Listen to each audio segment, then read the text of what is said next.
Hey, everybody, it's Rebecca Johnson, and I've got Morgan Glennon with us here for Supergirl Radio for this live stream.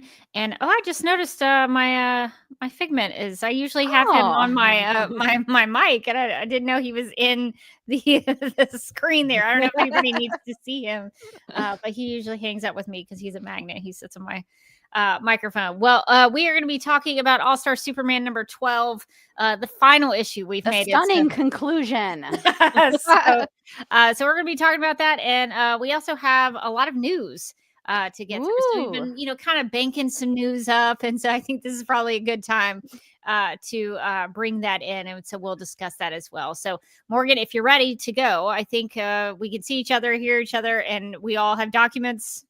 We do. Okay, great. So that will be helpful with the news.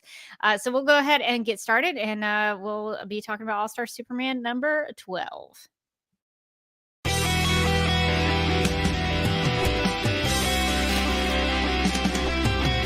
McGurk! I love typing. Not mess with my Google Docs, Meeksy. Supergirl Radio is going live every night of the week. How do you like it? Is becoming a human burrito a plus or a minus? I don't know. It does seem snug. I mean, they say you are what you eat. Kira. I love that. So I do a podcast called Supergirl Radio, and one of our segments is Lena Luthor, Boardroom or Ballroom. Because she looks like a boss in this coat.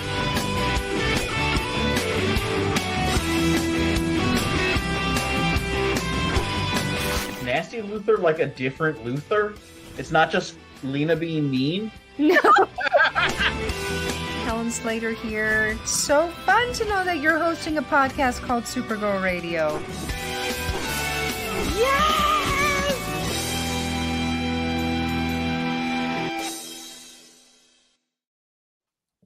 Welcome to Supergirl Radio, your source for all things related to the character of Kara Zor-El. My name is Rebecca Johnson.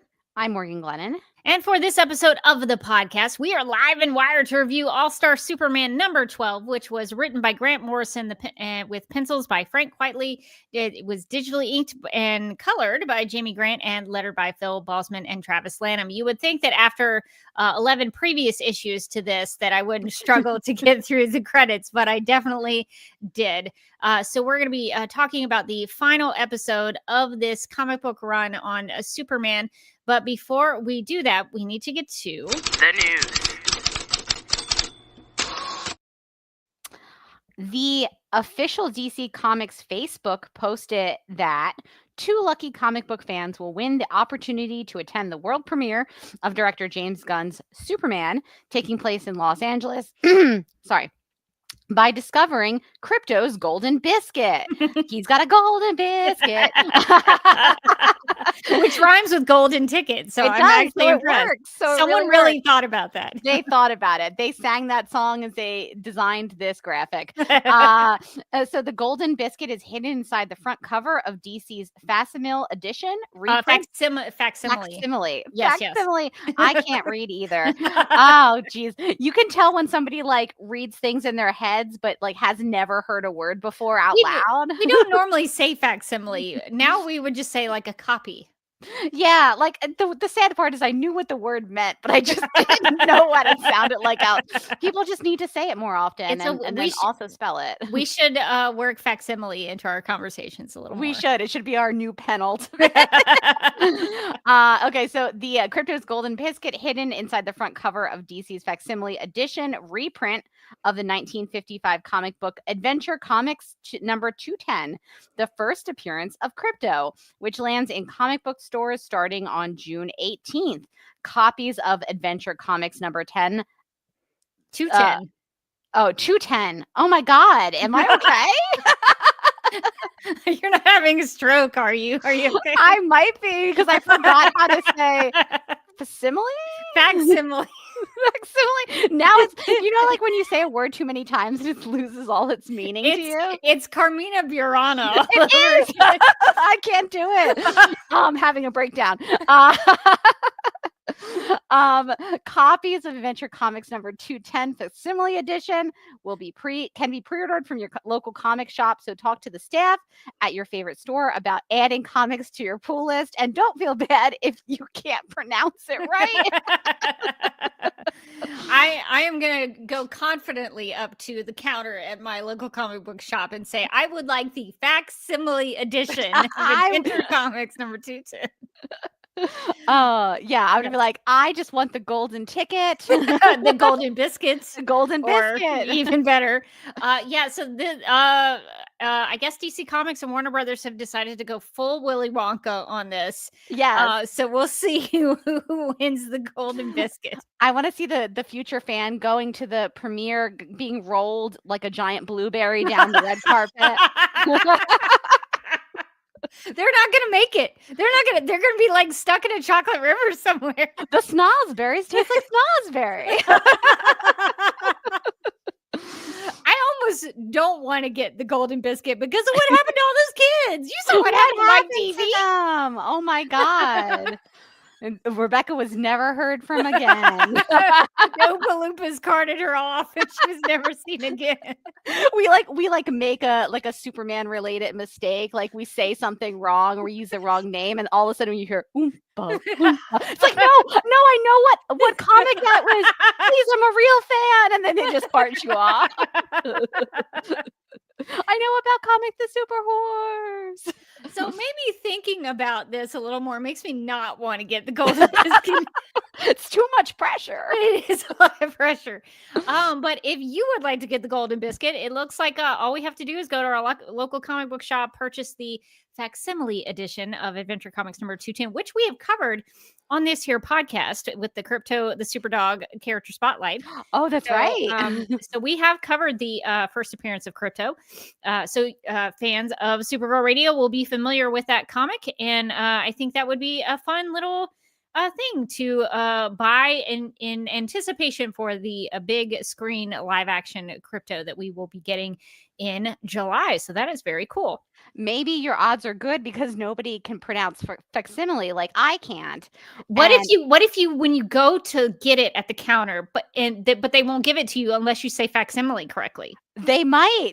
Maybe that's part of it. Maybe it's like only 2 people actually will accurately say it right, and those are the 2 people that are going.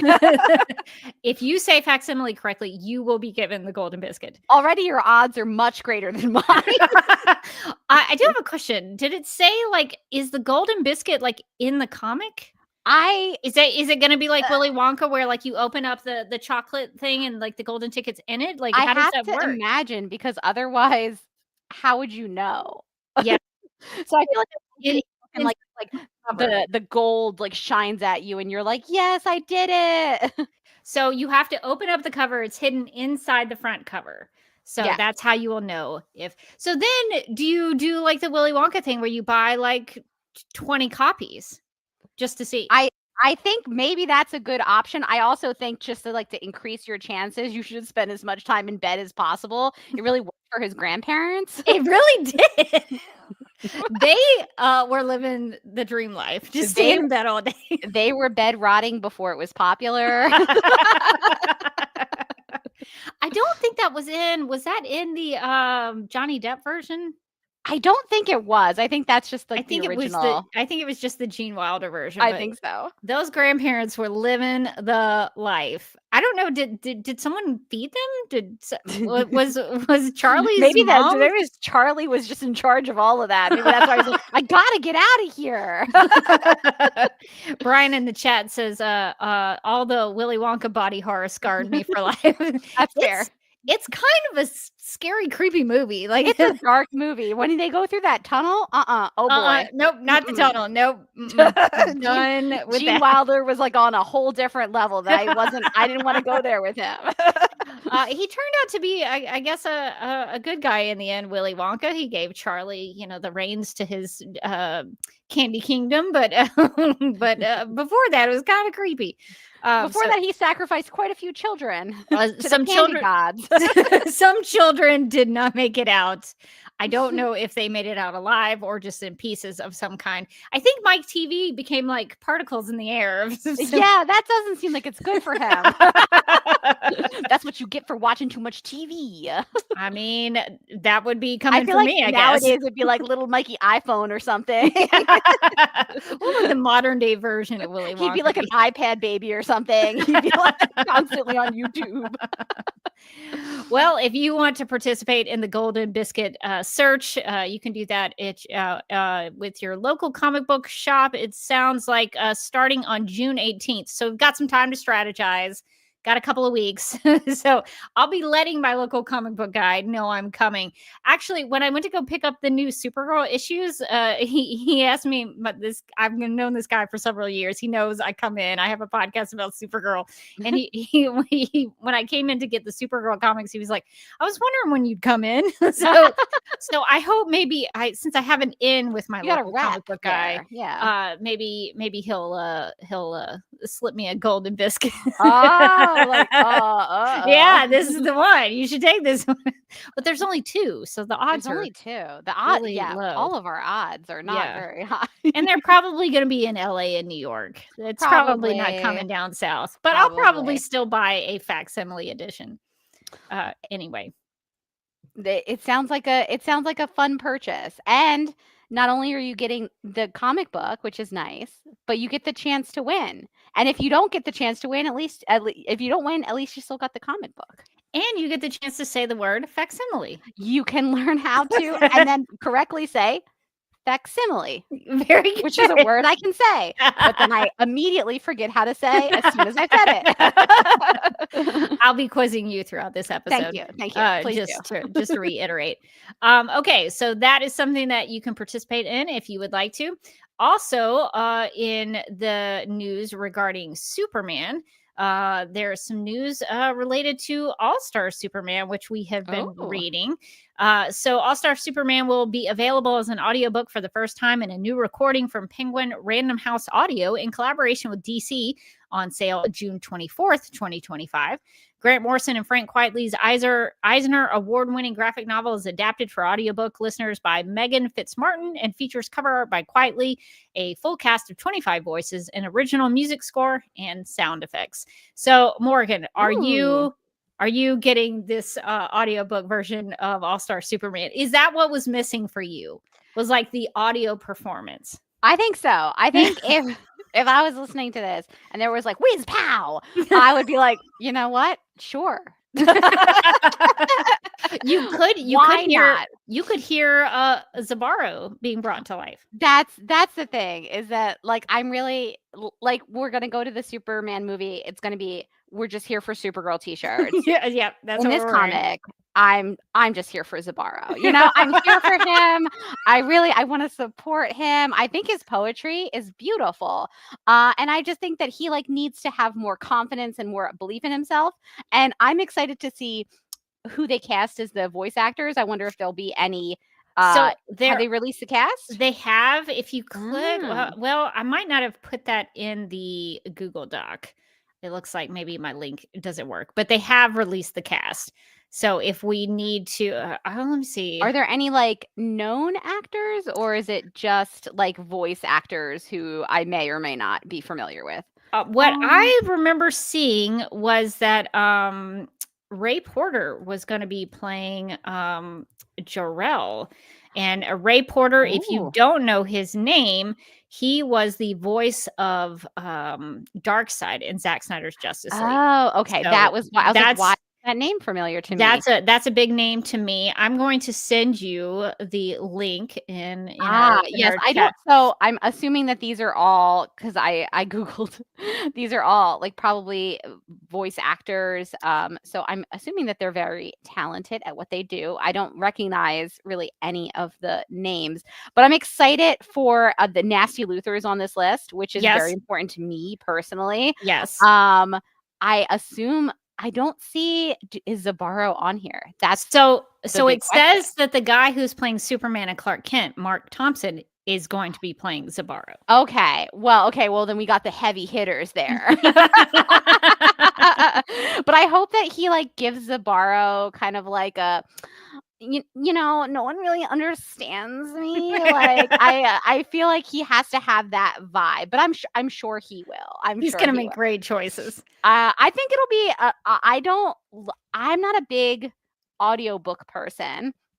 I like to read, and I read a lot, but I don't read with audiobooks usually, because I find that when I'm listening to an audiobook, my mind starts to wander a little bit, which is really weird because it doesn't do that with podcasts. I can listen to a podcast all day, but like as soon as it's like a narrative thing I need to follow, my brain is like just refuses to do it. But I have listened to like an audio drama. We did one for Legendary Ladies. It was called Impact Winter, and it was like a vampire drama, and I really liked the first season of that. And they also did like, you know, sound effects, background music, like soundscapes, and I thought that was really cool. And just personally, I'm like really interested in how a comic book audio drama works, which is a visual medium. A comics famously a visual medium, audio famously not a visual medium. So I'm interested in how that goes. So I feel like I would listen to it just to be like, what's that like? It's like a curiosity gap. I was like, I gotta know. And then secondly, for my boy Zabaro. Yeah, Zabaro has to be it's an interesting choice though, to have the guy who's playing Superman also do Zabaro, because Zabaro is a bizarro Superman. That's true. That is a pretty interesting choice. And Kenny in the chat says Mark Thompson, who will be voicing Superman and Clark Kent, and Zabaro is really great at doing audiobooks. He does a lot of the Star Wars audiobooks. So Oh, a neat. professional. A profesh. Okay, that's good. That is comforting. I assumed that when they released the cast, and I didn't really recognize any of the names, that these are probably people who do voice acting or audiobooks or reading like that all the time. And that's probably kind of who you want it to be. Yeah. So I see that Mind the Gap in the chat says, I would have preferred if they got regular Superman voice actors like Nolan North, Travis Willingham, or George Newbern. Yeah, they could have gone that route to hire the voice actors from like the DC animated movies and TV shows. But I kind of like the idea of having book people do the audiobook. So that's kind of an interesting choice. And sometimes I think with these like superhero stories, it's sometimes nice to have like fresh takes on them, like fresh voices and people you wouldn't expect. So I'm sort of curious about it, but I'm also like, am I going to pay for another All-Star Superman thing? Do I want to spend my money on it? I don't know. Well, since I got the deluxe edition, which we'll be talking about when we get to the comic, because there's a bunch of content in the back. Ooh. So I'll be bringing out some fun facts that I learned by reading all of that. But I feel like I'm, in for a penny and for a pound. I've already got this bad boy. You're already halfway there. I gotta commit, Yeah. So maybe we'll check that out. If you're a big fan of All-Star Superman, I won't judge you. And you can check out this audiobook on June 24th, 2025, with a full cast of 25 voices, original music score, and sound effects. So at least they're going all out with this one. And I guess they're doing the audiobook because of the inspiration of All-Star Superman on the new James Gunn Superman movie. So they are really, I know DC is having kind of a summer of Superman. That's how they're pitching all their comics. So they're really trying to make this the summer of Superman. So it's starting to feel like that for sure. Oh, I'm excited for next summer when it's the summer of Supergirl, which will be DC. Yes, they're right? definitely DC is definitely going to put that on all of their Superman family comics, and they're going to release. I'm sure they're going to release an audiobook of Supergirl Woman of Tomorrow. I'm sure they will. Actually, this could be like a good reason to get the audiobook of All-Star Superman, because if it sells well, they might be like, you know what, that worked really well last summer. Let's do it. And I would love to hear what Comet the Super Horse sounds like. or should they do an audiobook of the Rebirth run? Oh, that would also be fun. What's happening? Don't worry about it. No one knows. So I don't know if they'll do an audiobook of Woman of Tomorrow, since they're making a Woman of Tomorrow movie, but they should do something Supergirl related. They should. Yes, they should. There's so many good stories. Pull one out from when she's a soap opera actress. We went through some of those. The Superman families. We actually kind of did an audiobook version of those stories, because we acted out the scenes. That's with true. some help of our friends as well in the podcast world. So I think if DC is doing this with Superman this summer, they need to do it with Supergirl next summer. I think that is very fair. Call us, DC. Yeah, we will help do something. We've done some voice acting before in the past. We are voice acting like at that level that we're ready for this now. I mean, I am on IMDb. Did you know that, Morgan? I did not know that. I have an IMDb listing, and the Fakest is on there. That's incredible. I'm very proud of you. So I am a voice actor professional. Yeah. So obviously, you can hire both of us, professional voice actresses. We have lots of thoughts and notes for you guys. We have lots of thoughts. But yeah, so I'm a professional voice actress because I played a character that was written for me and about my life. So it wasn't a real stretch. But yeah, I think we could handle any part you wanted to throw at us if you wanted to do so. So we've got All-Star Superman audio book, and the Summer of Superman is continuing. Speaking of the Summer of Superman, DC is expanding its lineup of original graphic novels with a fresh take on everyone's favorite Kryptonian cousin in Supergirl's Family Vacation, which will be hitting shelves on May 5th, 2026. I almost read that wrong as 2025, and I was like, wait, how did I miss this? I was like, as I was reading it, I was getting mad, which is fun for me. So this should next be May. Yes, this should be timed right before the Supergirl movie comes out. Very cute. It's got such a cute cover. If you are listening on the audio version, it is was a comiker girl involved in this? Yes. So this is, if you want to keep reading. I should have just kept reading.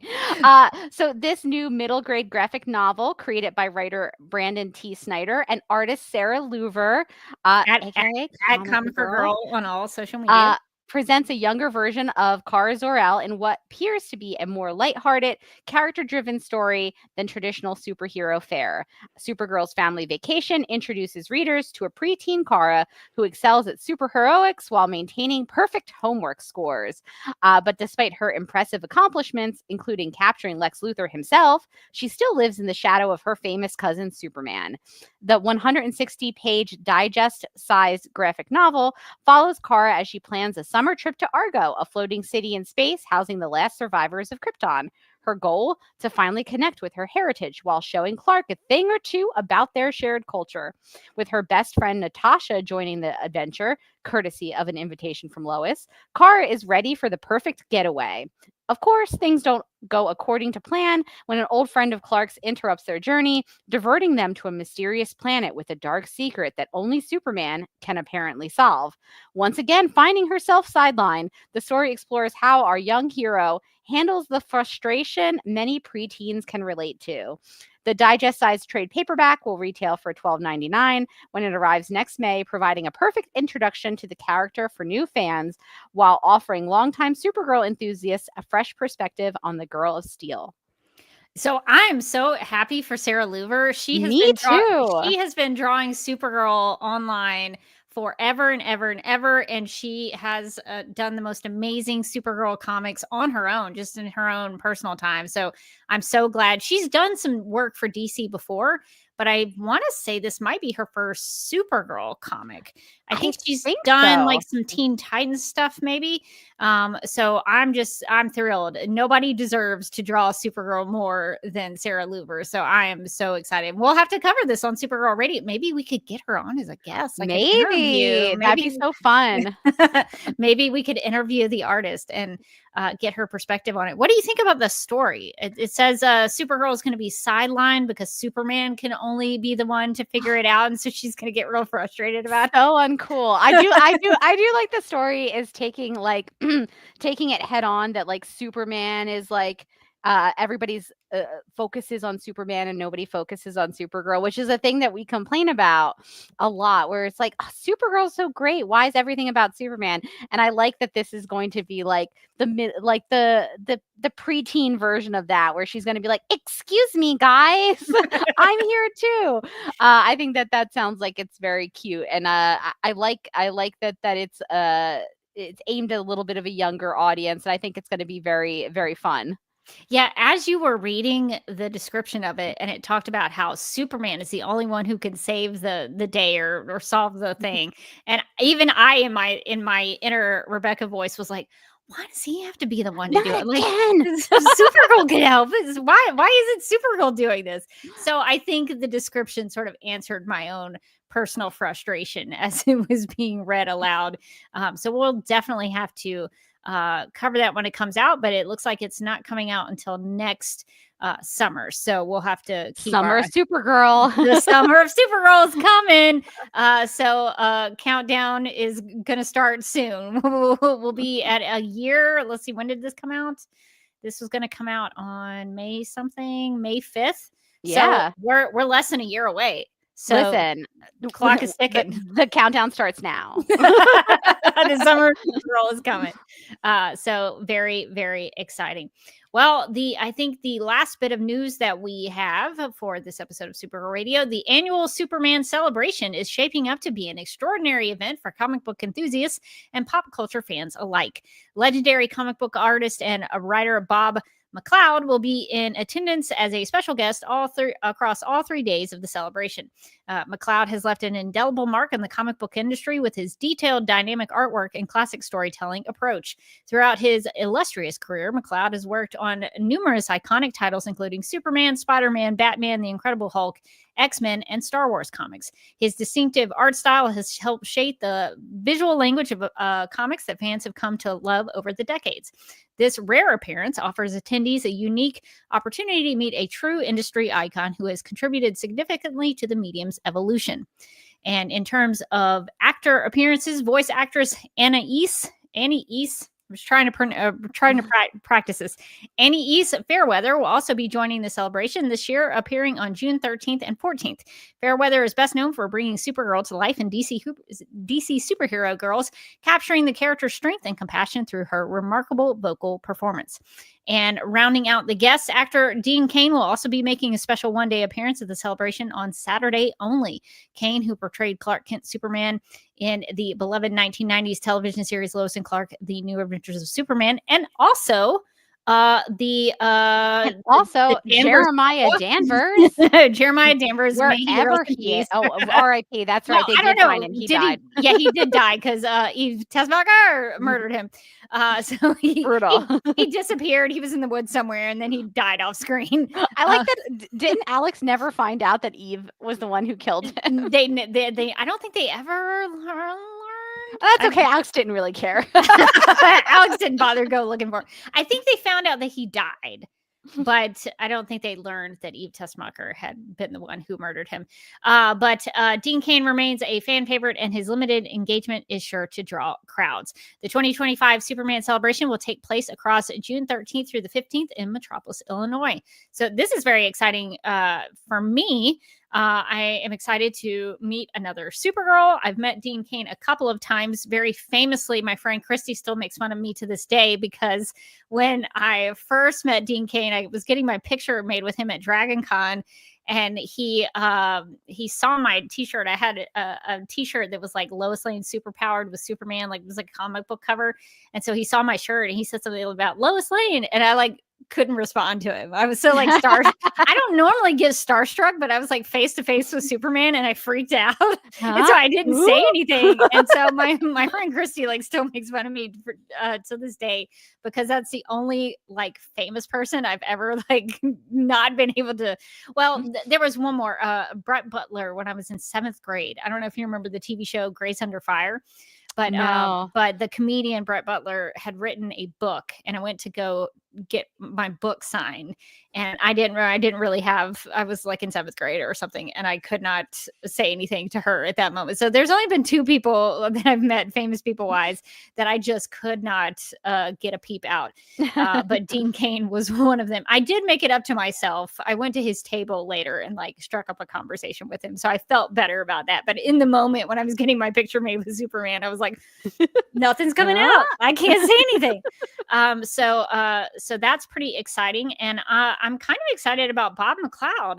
I had not realized until I was looking him up that he drew one of my all-time favorite comic book covers, which is Action Comics number 662, which is the comic book cover of Lois Lane. It says something like revealed at last. And it's the issue where Lois Lane finds out that Clark Kent is Superman. And so there's a cool reflection of Superman's S-shield in Clark Kent's glasses. I've seen that one too. That's a really cool cover. So I have that comic book issue. And so I'm thinking maybe I'll take it to him to see if he could get it signed, because it's the description from Superman Celebration said that this is a rare appearance for him to make, signing opportunities and stuff like that. So I may go get my comic book signed. So that's kind of exciting. So this is a pretty good lineup. Cool. It's a pretty good lineup for Superman Celebration. So I will be in attendance just for probably Saturday. The last couple of years I've just done a day trip, so we'll see how much I can get covered in 6 hours. But I'm going to try to go up there just for the day and see what's going on. But it sounds like we got some good people for Superman Celebration. So if you are free June 13th through the 15th and you want to make a trek to Metropolis, Illinois, for these appearances, you can do that. So very exciting stuff for Superman Celebration. Okay, well, let's get to talking about the final issue or the final episode, as this series calls them, in All-Star Superman. This is episode 12, Superman in this is hard to say, in Excelsis. The description for it reads, quote, "The Man of Steel has faced 12 super challenges. Now, as Lex Luthor's brilliant criminal machinations come together, what fate awaits the doomed Superman? This is the final dramatic chapter of the series. Don't miss it," unquote. So this mentions 12 challenges. Don't ask me to list them. Rebecca, I actually have the solution for that, because see, the All-Star Superman Deluxe Edition has a bunch of content in the back here. And it goes over, it's all, I think, written by Grant Morrison. And it talks about like what they thought about writing the thing and different inspirations. It's very cool. And the last page is the 12 labors of Superman. Oh, so can you list them out just as a reminder? I will list them out. It says above it, for future historians and mythologizers, the 12 labors of Superman may be enumerated as follows. Oh, good. Okay. So, number 1, Superman saves the first man mission to the sun. Oh, yes. Okay. Number 2, Superman brews the super elixir. Oh, his little gift for Lois. For Lois. Okay. Just a fun day out. Number 3 was Superman answers the unanswerable question. I remember that one. Yeah. Number 4, you'll remember this, our good friend, Superman chains the chronivore. Yes. Lots of teeth. A lot of chicken legs and teeth. Yeah. The back pages of this book also talk about a lot of the villains, including the chronivore, and I was like, "Yeah, tell me the thought process about that thing, because I don't get it." We'll come back to that. We'll go through the super challenges. Number 5 is Superman saves Earth from Bizarro Home. Mm-hmm. Number 6 is Superman returns from the Underverse. Just getting back is a labor. Is a labor. Sure, I guess he did have to read Zabaro's poetry. Number 7, Superman creates life, aka he created our planet. Thank you, Superman. Earth Q, yes. Earth Q. Number 8 is Superman liberates Kandor. And I kid you not, Superman liberates Kandor / cures cancer. No. I scream laughed when I read this the first time. Equal weight to those. Equal weight. About the same importance. Not even cures cancer, by the way, not even its own labor. Just sort of squished in with Kandor. Sure. Something he should have done a long time ago. Turns out he could have done it the whole time, but he's been sleepy. Waited until the last possible minute. Thanks. Number 9 is Superman defeats Solaris, the tyrant sun. Yes. And you're thinking to yourself, what? There's so many more, right? Like, isn't that the end? Solaris kind of came late in the game. It did. Okay. Number 10, Superman conquers death. Did he? Number 11, Superman builds an artificial heart for the sun. Okay. Okay. All right. I can see how those are. Sure. Yeah. And number 12, Superman leaves the recipe / formula to make Superman 2. Yes. That's the sequel. The yes. squeakquel, if you will. So if you had paid me, I would not have gotten this list. I would have maybe gotten 3. I think I could have gotten like 5. But I do not. And also, I don't think I would have grouped together the liberation of Kandor and curing cancer with the curing of cancer. I might have made the cancer thing its own thing. Yeah, but you know, important. It's fine. It's cool. They're sort of combined for some reason. That must be why I didn't realize we had gotten to the end of them, is because some of them were grouped together. Yeah. Okay. That's quite a list. Well, thank you for going quite through a that. list. Thank you. So I'm curious, what is the thought process before we get into the issue? What is the thought process behind the chronivore? Of course, because I was so interested. So I'm not going to read the whole thing because it's quite lengthy. Oh, You can yes. see this whole thing is just the chronovore. Several paragraphs. I'm going to talk a little bit later about the stuff back here because I want you to think about how long that chronovore section was. And then I want you to guess how long the section on Lois Lane is. No. Because Rebecca, it's this. What? It's this here. It's this here. There's more written about the chronovore than Lois Lane. We'll talk about this later because the amount of rage I felt. When I say it's not even a nice write-up about her, I'm not exaggerating. But anyway, back to chronovore, something that the author does care about. This almost makes me want to buy the deluxe edition. I will say the stuff in the back is really interesting. And you realize that they put like way more thought and effort into like all these sort of like one-off villains. There's a whole page on Crow, the dino guy. There's also a lot of backstory about the dinosaur Tyrannico that I didn't know and that wasn't in the story, by the way. Because it says Tyrannico rules a gloomy, heavy Soviet underworld of iron cities, cold blood, and deadly intrigue, a Cold War style Stalinist nightmare of secret police, surveillance, and torture. Notwithstanding, in comparison with his predecessors, Tyrannico is considered a fair and just ruler. These are the dinosaurs that live in the center of the earth, right? They sure are. They sure are. I saw this authoritarian lizard empire as a literalization of hell and the devil. Wait, missing persons cases throughout history have been spirited away by the sub-tyrannosauri and dragged underground to work and die as slaves. See, I What? I was getting kind of they're fun dinosaurs in the center of the earth. Nice. What? I didn't know any of this backstory about him. What? Wait, it says Tyrannico carries a staff of office / death ray weapon with immense power, and his wayward son, the monstrous Kroll, wants that staff more than anything. I didn't get any of that from the comic. Kroll was easily defeated. Kroll was so easily defeated. Also, the backstory on Kroll is crazy as well. They talks about the sub-tyrannosauri, which is that he had this idea that instead of aliens, that they were actually evolved by biped dinosaur descendants, the offspring of smart thinking lizards that survived the extinction of their kind by making their way to warm regions at the Earth's core. So it's their dinosaurs that, like, instead of getting obliterated with the rest of them, they were like, it's warm down here, burrow, boys.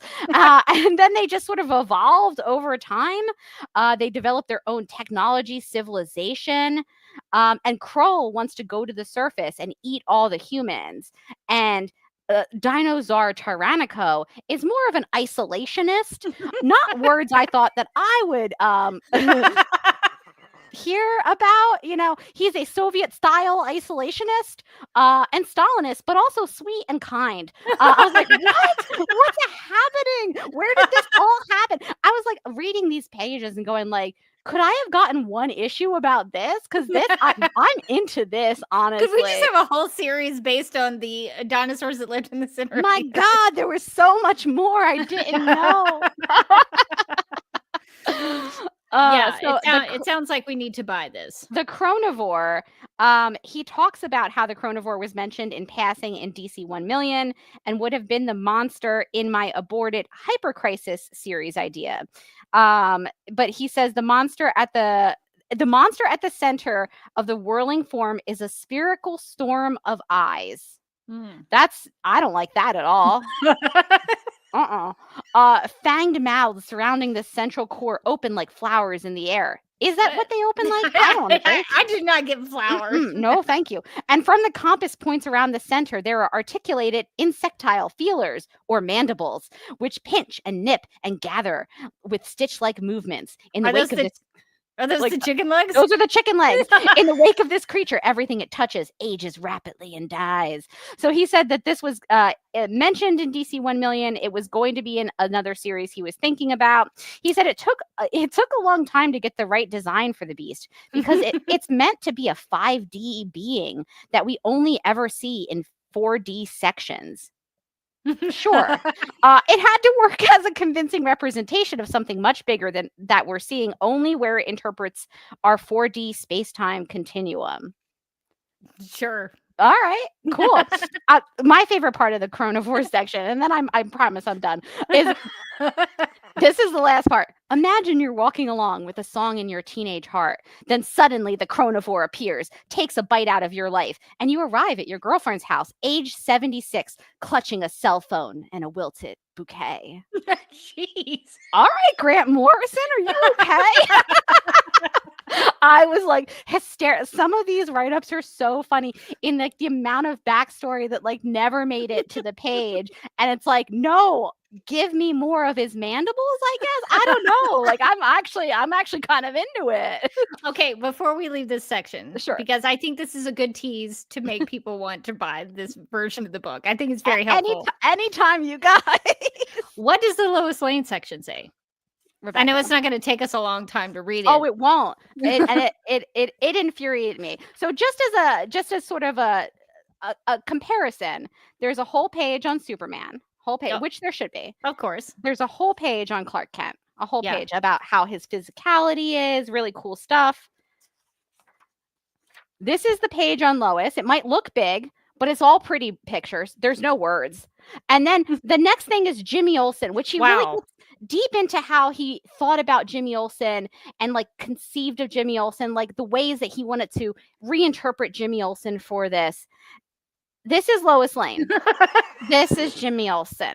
I guess there's a 2-page spread on Lex Luthor. It doesn't mention it. It doesn't mention his shorts. That's what I was gonna ask. So disappointed. There's no thought process behind the booty shorts? Listen, I'm not trying to read anything into this, but I will say that there are many, many, many sections about the different villains.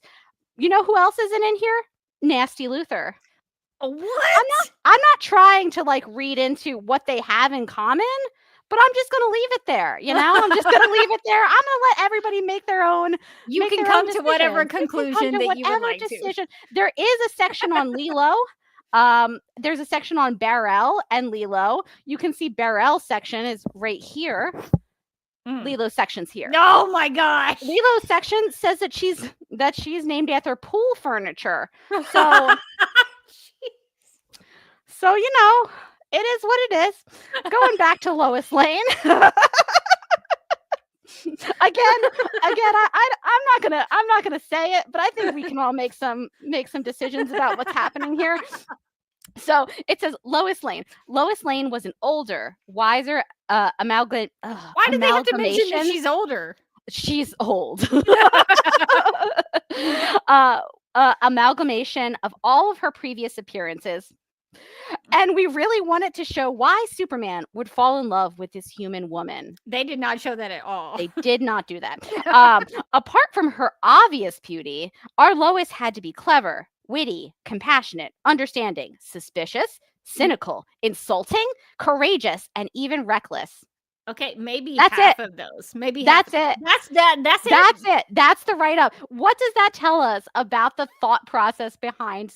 They went deeply into how they were going to draw the Superman S shield. I got the whole backstory on the sub-tyrannosauri and the chronovore, and you couldn't give me more than 2 sentences on Lois Lane. To be fair, they didn't give us a lot of Lois Lane to begin with. I think that anything that they would have written in this section would have infuriated me. So I feel like maybe that was the right choice. Like, she was pretty and had many qualities. Moving on. Only half of them were actually applicable to what she demonstrated. She was indeed suspicious, cynical, and insulting. I'll give them that. She wasn't suspicious enough, though. She never investigated the Superman Clark Kent thing. She didn't investigate anything. She didn't do anything. And it said, like, she's compassionate. I was like, when? She called Clark Kent an oaf. Clark dies in this last issue. She's just like, well, you know, you win some, you lose some. Oh, man. Well, at least that gives you some insight. It's not maybe the insight that maybe we would like. Yeah, it's sort of a mixed bag back here. I did find the section on Barel and Lilo to be kind of interesting because they talk about what would happen if he came up against a Kryptonian soldier, a hardman, a real bruiser. What if basically there were Scottish, all caps, Kryptonians? And it's like, all right, Grant Morrison, all right. But basically he talks about like how Barel is supposed to be kind of like really tough. And I thought it was really interesting at the end. He says, he's named after the notorious Glasgow prison at Barrelene, otherwise known to locals as Bar L. So Yeah. I thought that was cool, actually. This is confirming everything that Mind the Gap in the chat has been telling us About over the Scottishness. series. Yeah. So maybe Mind the Gap has the deluxe edition as well. I know. It was interesting because this is not a thing that I knew, but apparently the whole team is Scottish. Grant Morrison is Scottish. Yeah, I Frank knew that. Quietly is Scottish, I and didn't so know is that. Jamie Grant. I So didn't know this is that. an all Scottish edition of Superman. No bagpipes though. A little disappointing.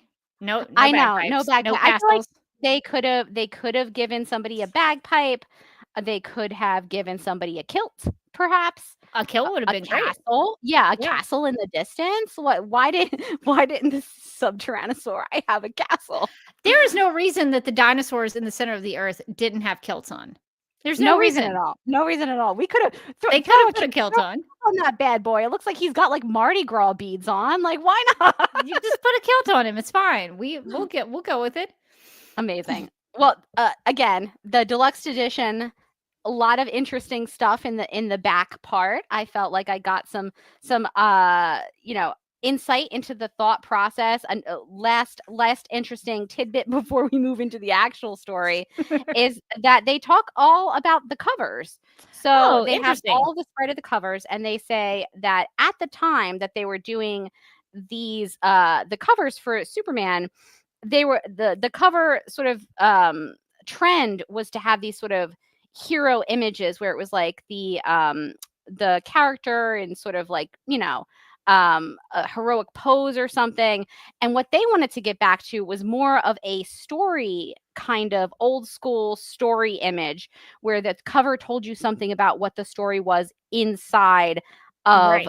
the issue. And in fact, they wanted to go very old school. They wanted to put like the bubbles, the speech bubbles on the cover. That got nixed.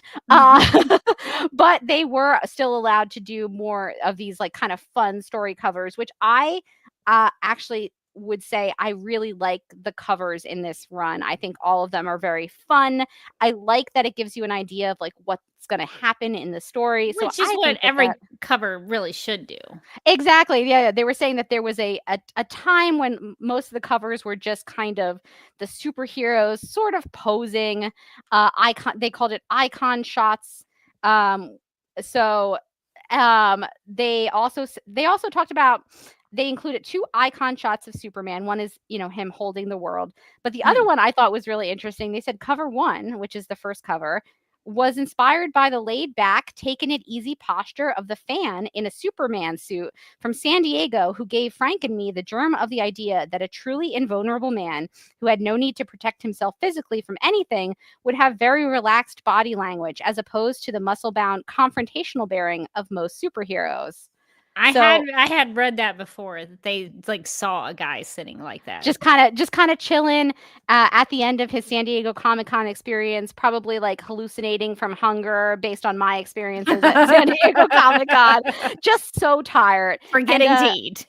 Forgot to eat, didn't pack the protein bar that day. You're seeing like the elephants dancing, in their tutus. But I thought that was such a cool thing to learn, that the first cover is kind of based off of a cosplayer that they saw at Comic-Con just kind of lounging around, and they thought, oh yeah, like why would Superman have to be on high alert? He's Superman. He's very strong. He can afford to chill. Yeah. And I thought that was really neat.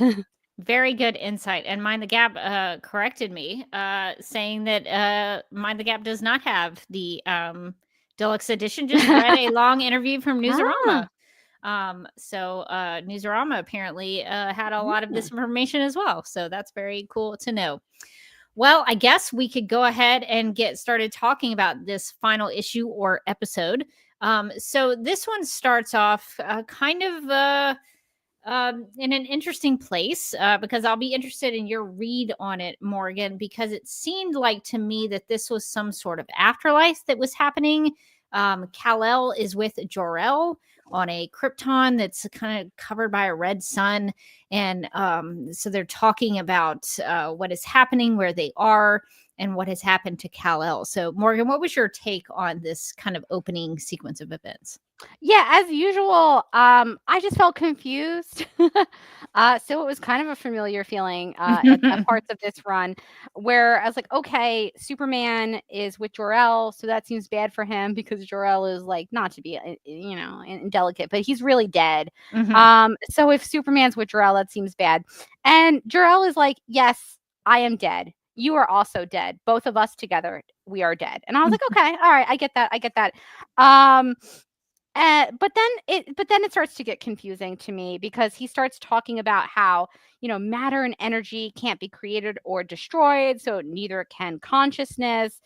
And it does seem like he says, you have a choice to remain at play within the field of living, fluid consciousness, or to turn and face down evil one last time. And so it felt like what he was saying was, you have a choice to stay here with me in the sort of this red Krypton in our little spaceship, and we could have some father-son. I'm offering you a catch. We're gonna play catch. It's gonna be everything you imagine. Or you can go back and you can face down evil one last time. And we see that he chooses to face down evil that last time, but like I kind of question, like, how do you get back? That's a good question. Clark is still dead at the Daily Planet at this point, and he does sort of pop back up when I can't remember if somebody is it when Lex Luthor blows his super breath that Clark Kent pops back up. I think it's like, yes, it's when he blows. I can't remember who. It maybe Lois, maybe Jimmy. I think it's Lois. He blows away with the super breath, and immediately Clark's eyes open. He's like, Lois, and he's back. And I was like, oh okay, sure. I guess you come back to whatever you left, I guess would be the explanation for that.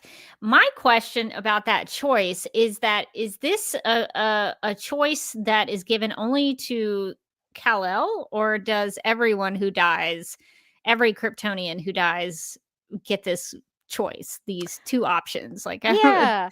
Is Superman just special in that way that he gets options? It was also interesting for me because Jor-El says something about, all that is impure will be burned to ash, and all that is strong and great and true will survive and be reborn. And his answer is like, Father, not me. And like, what am I supposed to do with that? Is he? This sequence I kind of understood until the end, and then it kind of lost me. So I wasn't sure, like, if he made the decision to go back to do this last trial to save the world one more time. It seems like that's what happened, but I don't understand if is the like Kryptonian thought process of like one of rebirth, and Superman is saying, that's not like what's going to happen for me.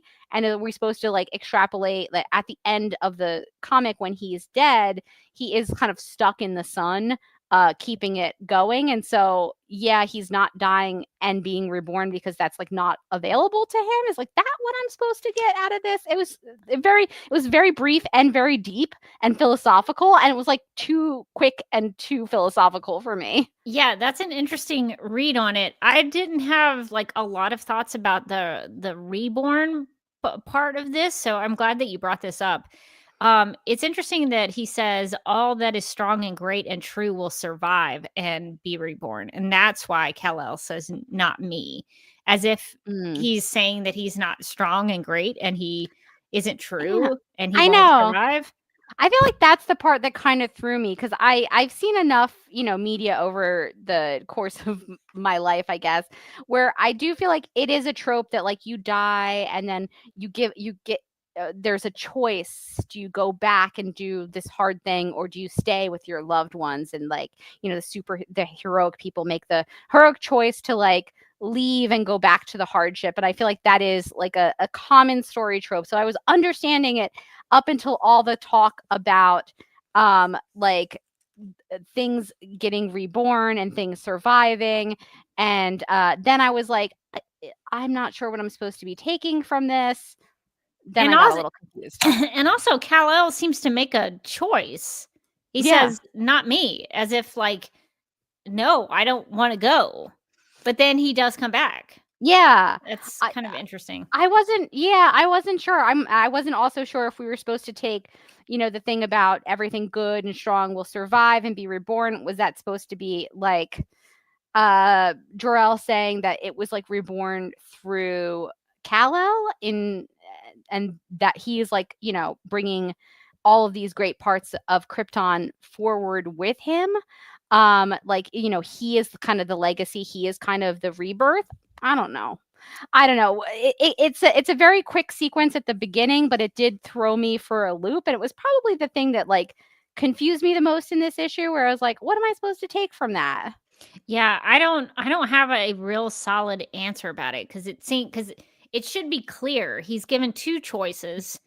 He makes a choice, but the choice doesn't line up with the choice that he's given, like that results into what happens is not the choice that he gives. So I don't understand how that happens. Yeah, I see Mind the Gap in the chat says, conquer death, Jor-El is foreshadowing Superman becoming the prime Superman at the end. Yeah, I suppose so. Being reborn could be the fact that he does die and he comes back to life. Which is something I had my issues because I was pro death. I was pro Superman death, and I got his death for a little while. But he does come back. Spoiler alert, Clark Kent does sort of resurrect in the Daily Planet, and then he doesn't ultimately die, right? At the end. It feels like he doesn't ultimately die, but he does die kind of. It's a very strange ending where I do feel like you could argue either way that he died. But I guess you could argue that Superman died. Like the life he lived as Superman is gone now, because now he's stuck in the sun, keeping its sun heart working. I don't think that's how suns work. I don't think that's how suns work. That's cool. It's a very nice visual. It's a literal heart too. It's a literal heart. He's in there. He's pumping those ventricles. So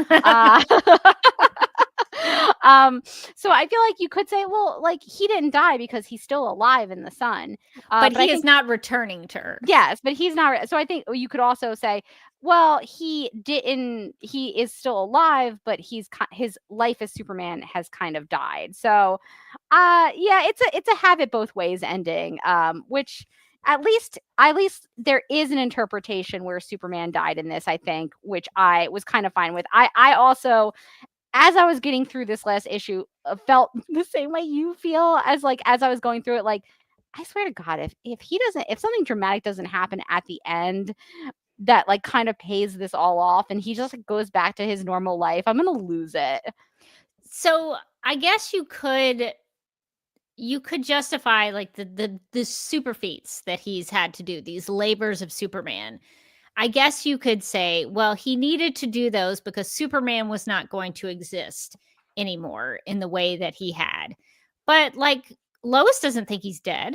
Lois thinks that he's going to come back someday. So he could come back, and then all of the things he did, setting Kandor free and all of that kind of stuff. To me, it means almost nothing if he's just still alive. It should have meant something that, like, this whole story, he was like, oh, I'm going to die. I got to make sure everything's taken care of. He should have died. Yeah, I can't say I disagree with that, because I do feel like this was a closed run. It was sort of its own thing. It was often a separate, silo. It wasn't going to impact the greater DC universe. And so you can kill Superman then. Yeah, You know, why like not kill him? it's not going to impact the rest of the comic line. Like when I was reading about this in the back, they were talking about how they wanted to, how DC was doing like an all-star Superman run, that they were doing an all-star comics that was kind of harking back to the all-star comics that introduced Wonder Woman in the 40s, and that there was a plan for like a huge run of these all-star stories. Ultimately, only all-star Superman and all-star Batman and Robin, the Boy Wonder, went through. But they're Elseworlds, right? So Yeah.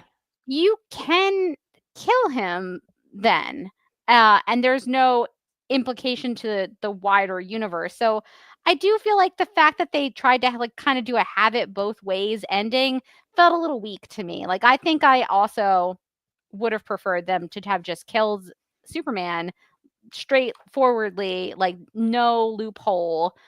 Maybe they could have left it open that like, who knows what happens in the future kind of thing. But this is explicitly like, he's not dead. Like he's in the sun doing sun stuff. And at some point he could very well be back because of how alive he currently is. And so it's like, he's dead to the world, but he is very much alive physically. Yeah. So I feel like, I don't know, I need it more of a less of a metaphorical death. I think after 12 issues of being told he was going to die the whole time. Yeah. So I've sort of established how I don't really care for this story. Personally, if they had killed him off dead, I would have been like, okay. All right. Oh, okay. That took some guts. I respect the daring way of writing this story. I would have had a lot more respect for it if they had killed him.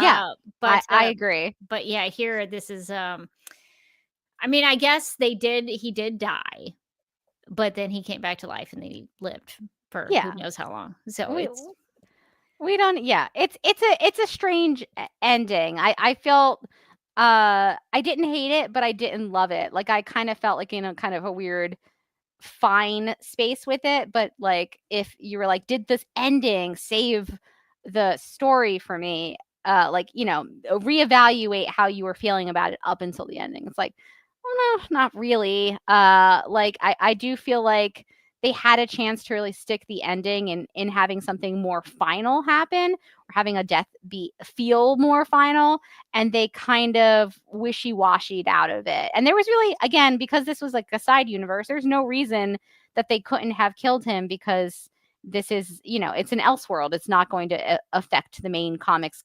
continuum. So yeah, I wonder if you could have Superman like the sun needed to be healed or something, and like Superman goes in it because he's absorbed all this other radiation that he's taken in from the sun, and so maybe he I don't know, that seems stupid, but then I think about everything else. I would have gone really stupid with it, like super stupid with it. And I would have had, like, because he has so much solar radiation, he heals the sun, therefore kind of becoming part of the sun. And then at the end, Lois Lane like puts on a pair of sunglasses and looks up, and then up in the sky, Teletubby-like, is the sun with like Superman's face, like winking, like a sort of a Teletubby Mufasa situation, and then fade to black. Now, people would have hated that, but I think it would have been charming. Masterpiece. When they say this All-Star Superman is the greatest Superman story ever told, I would have been like, it's because of that last face. It's because of that face, son, baby. Look at how he's winking. He's happy. Yeah, but like I feel like there was a chance to do something with the sun, and they did do something with the sun, but I just feel like it was a little bit weak. The whole story is about how he's going to die, and ultimately he doesn't really die, and he can kind of come back at any point. It's a Superman story, so because we know he's not dead, even Lois Lane was like, it's been a year, but I feel like he'll be back like pretty soon. Did he tell her that? Did he tell he there was one point in one of the issues where Superman says to Lois, like, we need to talk, and then they never did, and then somehow she knows about his face, because his face is like shining, like he's being impacted by the sun. But like, how does she know he's going to come back? Did he say something to her? I don't know. Well, she also knows exactly what he's doing up there, which makes me wonder if they have like a pen pal situation from the sun. Because she says maybe some people still believe it, but I know he's up there building an artificial heart to keep the sun alive. Yeah, when he's done, Jimmy. How do you know that, girl? How does she know? She doesn't do any reporting. How'd she figure that out? Yeah, I was very confused about how Lois knew what was up. I don't know where to go from here because I don't want to talk specifically about the cliffhanger with Quantum at the end yet. I want to get to that at the end. But maybe since we're talking about the Daily Planet staff through Lois and Clark, I did have a question for you, Morgan, about how you read the Daily Planet's interaction with Clark once he resurrects inside the Daily Planet. Do you think, did it seem to you that they put together the pieces that Clark Kent was Superman? I was sort of going back and forth on whether or not I thought that's what it was trying to tell me. Yeah, I felt like they all know that he's Superman and they're treating him like you treat a child when you're playing video games with them and you give them a controller that's not connected and you tell them they're doing so good. Have you done that?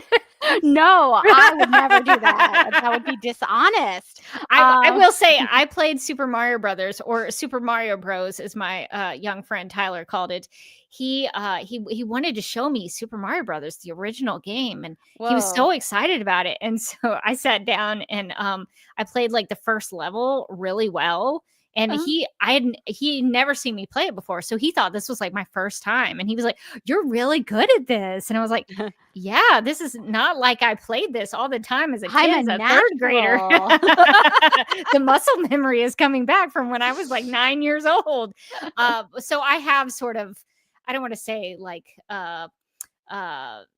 played it up for a youngster, but we were actually using the controllers. I was just showing off to a small child. My friends' kids like smoke me in Mario Kart 8. Like they're like, "You're really bad at this." I'm like, "You know what? That's rude. I'll tell your dad." But yeah, like when he gets out the gravity gun, they're like, "I knew it.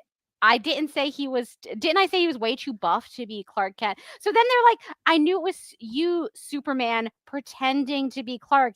And I kind of got the feeling that they were like, "We all know you're Superman, but sure, we'll all take part in this charade where you are pretending to be Clark." That's kind of the vibe I got, but I wasn't sure if I should read it that way or if I should read it like it is like on the surface, like, oh, they just think Superman is pretending to be Clark. Right. Like, I don't know though. There was definitely a vibe and even in earlier in the run where they're kind of said something about like, you know, Clark and Superman being at the same place and never being at the same place at the same time, that made me think unbelievably that the only person who doesn't believe that Clark and Superman are the same person is Lois Lane. The entire Daily Planet staff knows that they are the same person. Lois, including like Cat Grant and Steve Lombard. But like Lois is like, "No, I don't think that that's the same guy."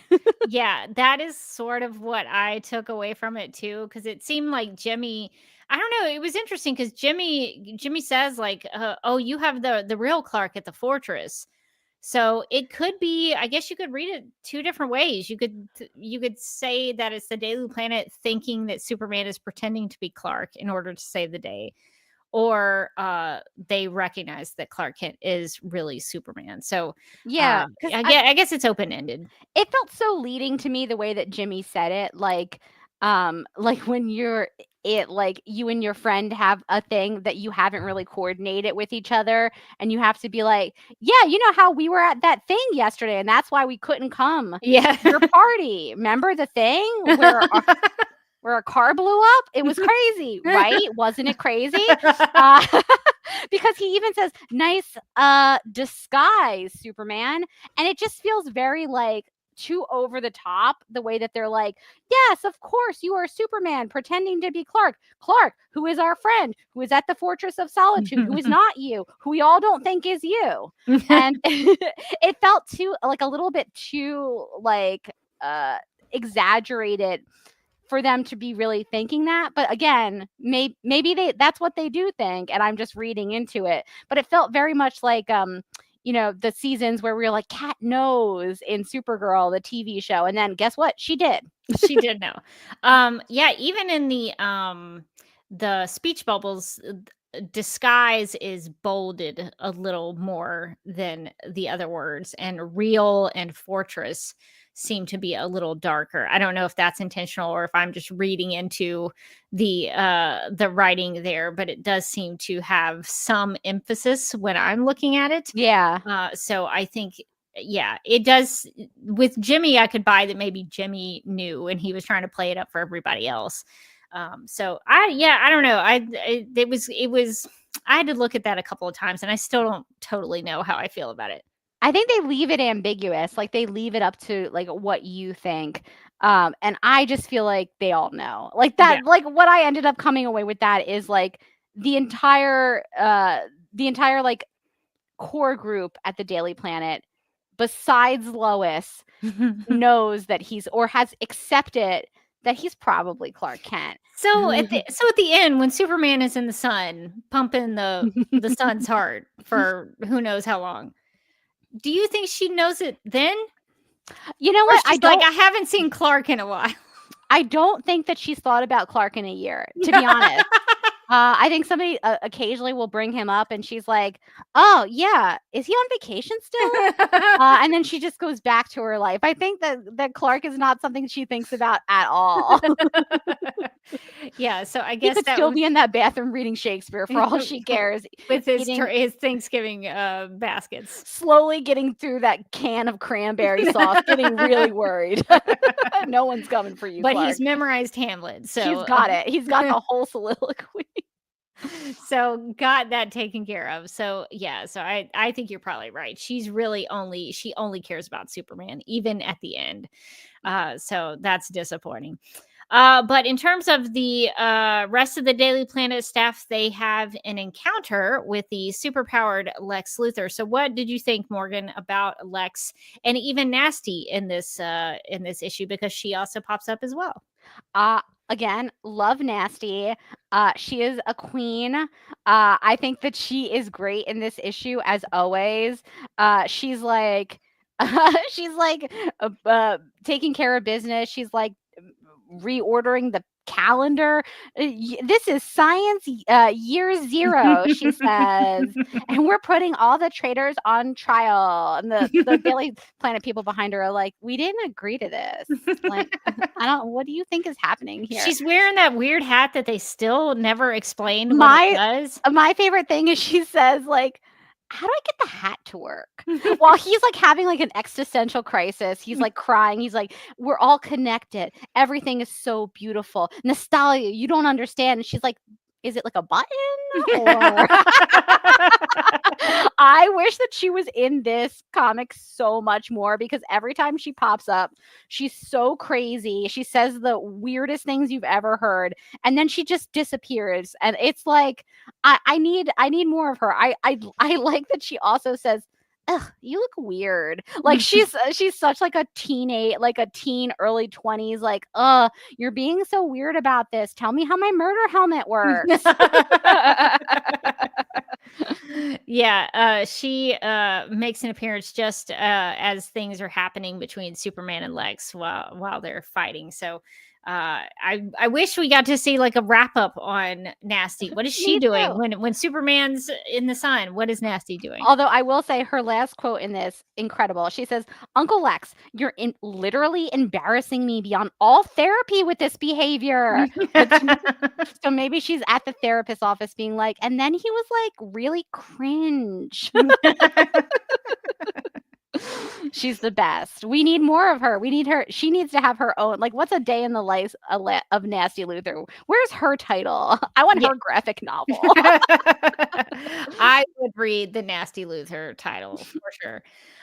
You mentioned how Lex was kind of having an existential crisis. Was he just so that I can like understand if my interpretation is correct? Is he feeling things that Superman would have felt? He talks about like how the powers make him feel, but it seemed like he was talking about things that maybe Superman would experience. And so I was kind of interested in your thoughts about what you thought Lex was what he was feeling. Yeah, I had a hard time with this section of like what exactly was happening. So he gets hit with the gravity ray, and basically, from what I can understand, this like makes his senses go crazy, and instead of him having the serum for 24 hours, his 24 hours runs out really fast, because something about science mumbo jumbo and gravity. So my assumption, it says he's trying to articulate how gravity warps time and how I forced his metabolism to accelerate to compensate.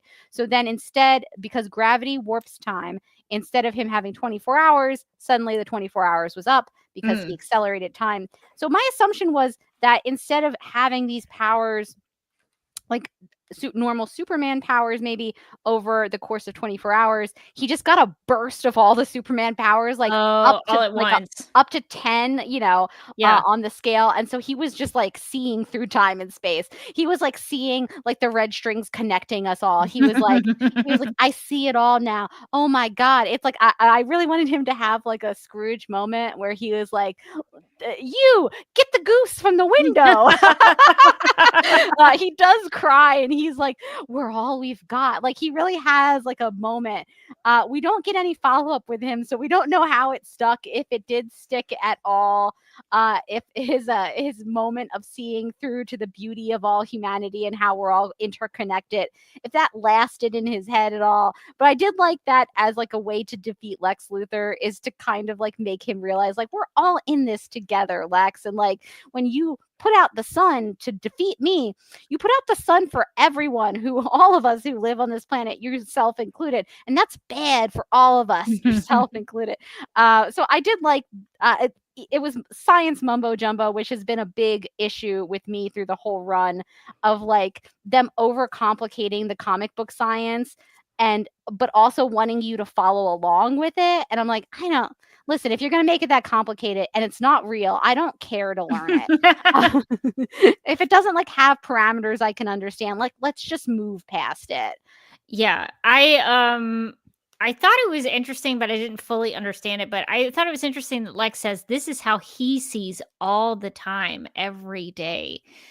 So I like your interpretation that maybe he was experiencing everything so quickly, and that would have been very overwhelming to him. But yeah, so you can punch Lex Luthor out and knock him out, which is what Superman does.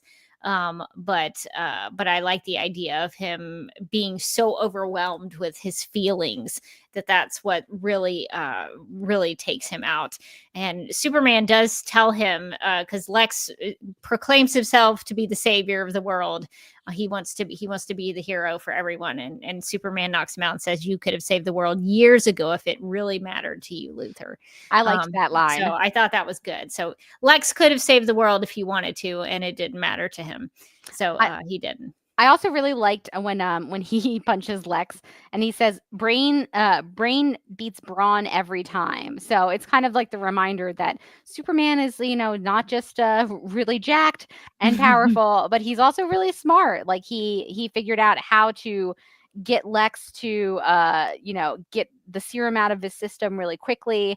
And he figured out, and he's figured out his way out of a lot of situations throughout the whole run of the book. He memorized Lois Lane's DNA. He memorized her DNA. He got off of the Bizarro world with only a rocket full of trash.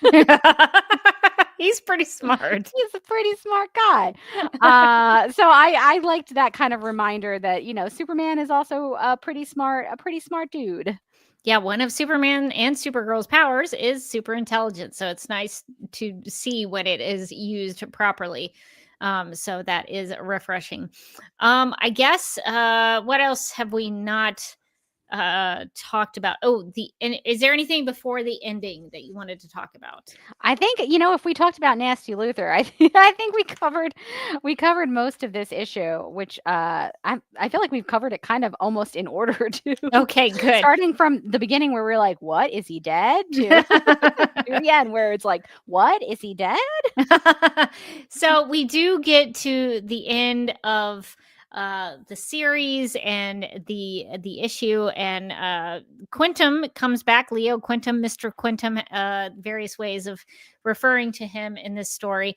But he and his rainbow jacket and his project facility has a Superman S shield with the number 2 inside of it. So Morgan, what do you interpret that means? What are they planning to do? What is Project up to? My guess is that Project is using the Superman DNA that Superman gave him to make a second Superman. And I can't see how that could go wrong at all. I feel like that's a great idea. And yeah, sure, he'll be exactly the same nice guy. And he'll have superpowers and can punch right through your chest. I personally probably wouldn't have made a second Superman. I would think that, like, you know what? It's kind of a miracle that the first guy was nice, and would have been really bad for us if he wasn't. And I'm not going to tempt fate again. But that seems like exactly what they're about to do. These are also the same people that created the Bizarros, did they not? Ooh, that's a good question. Because the Bizarros that were like running amok in Metropolis, I think were Project's fault. Were they? I can't remember. See, I can't remember where my beautiful Zabaro came from. So now I'm like skimming. Because there was the cubed Earth, but then there was also like a facility in the Underverse where like one of the facility workers like fell in and he became a Bizarro. He was like gooped up. I think you are right that the Bizarro situation is in fact Quintum's fault. Because somebody fell through the cracks and then got created a Bizarro situation. I don't know. I only bring this up because if they are indeed the people who created the Bizarros, they need to refine their science. I don't think they've really cracked the code on making another Superman. Yeah, it's really funny because when I was reading the back portion, there is a portion on Quintum that I'm trying to find. And it is very nice. And I thought maybe not deservedly so. So it says Quintum was an attempt to create an updated take on the character of Superman's scientist friend in the vein of Emil Hamilton from the animated show in the 90s stories, like Star Labs. Yeah, they mentioned that science often goes wrong in Superman stories, so they thought it was important to show the potential for science to go right or to be elevated by contrast with Superman's shining positive spirit. He says, this section says, Daredevil, super genius, multi-zillionaire, William Quintum represents the good scientific spirit, the rational, enlightened, progressive, utopian kind of scientist I figured Superman might inspire to greatness. Visually, he combines elements of David Bowie, Willy Wonka, and Joseph of the Amazing Technicolor Dreamcoat, Byron, and George Washington, which I liked finding out about the inspirations into his look. I can see, honestly, every single one of those in his character design. The hair is very George Washington. That's very George Washington. The coat is of many Technicolors. David Bowie, I can definitely see in there, as well as Willy Wonka. So I do think he has I like the inspirations, but I do think it's very funny that it's described as like he's the good scientific spirit. Quintum is the one. Science so often goes wrong in these stories, but Quintum is like the right guy. Except it's by saving him that Superman dies in the first place. And also Jimmy Olsen turned into Doomsday because of Project. So in many, many situations, Project has been the problem and the solution. So it's like I don't know, man. Like how many how many. It's because there's also a little section on Project where it says, what would you do if you were really cool and had all the money and resources you could need? Quantum shows what money can do when it's used as a superpower. And it's like, I mean, again, a lot of the situations are caused by Quantum and Project. Now, they're not doing it maliciously, but it's still not going great. And this is not the group of people I would want to make Superman 2, Electric Boogaloo, Superman 2, Tokyo Drift. I'm not. I don't know that I trust them. A lot of their stuff has gone pretty bad. Yeah, but that was my interpretation, was that they were going to make a Superman 2, a second Superman with the other Superman. Right now they have a world without Superman. And so in case Superman never comes back, I guess they have a backup plan for him. But I don't think that these are the people maybe to do it. So I'm just glad we never have to see it. It's a little stressful. It's a little stressful knowing this guy's in charge. I don't think it's going to go the way that they would hope it would go. But we'll never find out. I see in the chat that Rachel says, where do you think Kara was during this series? Was she just dead because of Crisis? I guess this is just one of those Superman stories where she just doesn't exist. Sometimes we know some Superman stories just ignore her because they want to. So I think sometimes Superman shows up in her story, but then she doesn't get to show up in his. He could have just been some red boots for all of the show, but he got to come on the show in his red boots. What if Kara was just some red boots, like off to the corner in like one of the panels? It's like, you didn't see her? It would have been something. She was there, I promise. Mind the Gap says, I always assumed at the time Kara was dead and Jeff Loeb was getting ready to bring back Kara, so she wasn't available. Yeah, I think that would have, to that point, I think that would have been that same time frame where they were bringing Kara Zor-El back into the comics. But yeah, I guess I think there are some you could justify having a Superman story that didn't have Supergirl in it. But then if you think about it too hard, you're like, where is she? Why can't Supergirl help out this situation? He didn't want to give her a call? Or? Seems like they would have some similarities and things in common. And might want to talk about it. You might want to tell your cousin, give him just a quick heads up, and you're gonna die. Or yeah, that might be say some goodbyes. Nice. Yeah, I don't know. But yeah, so Kara is definitely not in this, but we do get a Kara Supergirl related character in Nasty. That's Nasty true. Here, so there is a Supergirl connection to the series, even if Kara doesn't show up. She's always there somewhere in our hearts. Okay, so Morgan, I guess the big question that I feel like we need to ask ourselves. Okay. Did this issue, and maybe we could talk about the series as a whole, now that we have finished this run on the character of Superman that is inspiring the new Superman movie, because All-Star Superman is arguably one of the greatest Superman stories to exist. Did this issue change your feelings on the series, and have your feelings on the series as a whole, have they changed since we started? Yeah, I think since we started, it has, but did this issue change it? That's complicated because I think it ended okay, but I don't think it ended amazing. I think it had a decent ending, but not a great ending. I didn't think it was a bad ending. I think a bad ending would have been not great. But I don't think it wasn't an ending that made me change my whole opinion on the series up to this point. I think it kind of reinforced the stuff that I liked was still there, and the stuff that I didn't like was still there, even into this last issue. So if anything, it just kind of reinforced these are the things I think this run did well. These are the things I think this run didn't do as great. Once again, we got Lois, and she doesn't do anything or contribute anything at all except being Superman's girlfriend. And we have a lot of kind of complicated science-y stuff that felt like it wasn't maybe 100% necessary. And they promised us a death, which they sort of delivered on, but kind of didn't. So I think that, I don't know. I don't think this issue changed my feelings on the series, I think, is the long and short of it. How about you? This issue I thought had some good art. I liked the stuff with Krypton.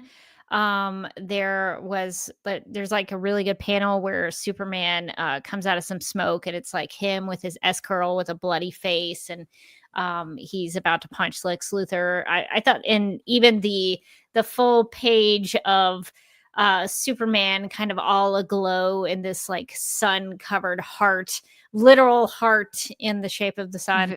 Very cool page. I think some of the art is good. So that was a step up for me for the series, because some of the art has not really won me over. So some of that was good in this issue. And I think it ended, I guess, in a way that the writers and artists felt happy with. It's not satisfying to me personally, but it's one way to tell that story, I suppose. Yeah, I don't think this issue won me over to changing my mind about the series. There have been a couple of issues that I liked. I liked the issue with I liked the stuff on Bizarro World. I liked the Jimmy Olsen issue. So some of that was fun and good, but I don't think I've read this twice now. The first time I didn't care for it, largely because of the Lois Lane characterization. And the second time, I've had a lot of fun discussing it with you, Morgan. I think we've had some really fun conversations, and it's always delightful to read with someone else, so we can fill each other in on the things maybe we didn't understand. But do I think this is one of the greatest Superman comics of all time? No, I do not. I do not. It's still overrated nonsense. I've always thought it was overrated nonsense. It's continued to be overrated nonsense. We're keeping that pull quote on there. So it hasn't changed for me in that sense, but I can see why people like it. I just personally do not. But I think it sounds like it set out to do, like, whatever they set out to do, they accomplished it according to what the creators wanted. But I just don't find it a very satisfying series. Yeah, I think that this, I don't know, it's kind of, it's a little bit, I would say it's upper middle of the road for me. In terms of, I was going to put it on my Goodreads today, and I just sort of stared at the stars, and then I closed the tab, and I was just like, I don't know. Is this a 3? Is it a 4? It's not a 5. Yeah, can you do half stars? I don't think you can on Goodreads, which you can on Letterboxd, which I appreciate, because I do think this is a 3.5. Upper middle of the road. I like a lot of what it does, but I do feel like I also didn't like a lot of what it did. I felt like some of the issues were just like too complicated in the storytelling. I think often they were throwing like a lot of things at you. The issues that really hit, I think the issue with his father's death, the issue with Lex Luthor and his booty shorts. I feel like it did really well. Enjoy that one. I feel like it did really well when it went really campy, and it did really well when it went really like genuine and heartfelt and character.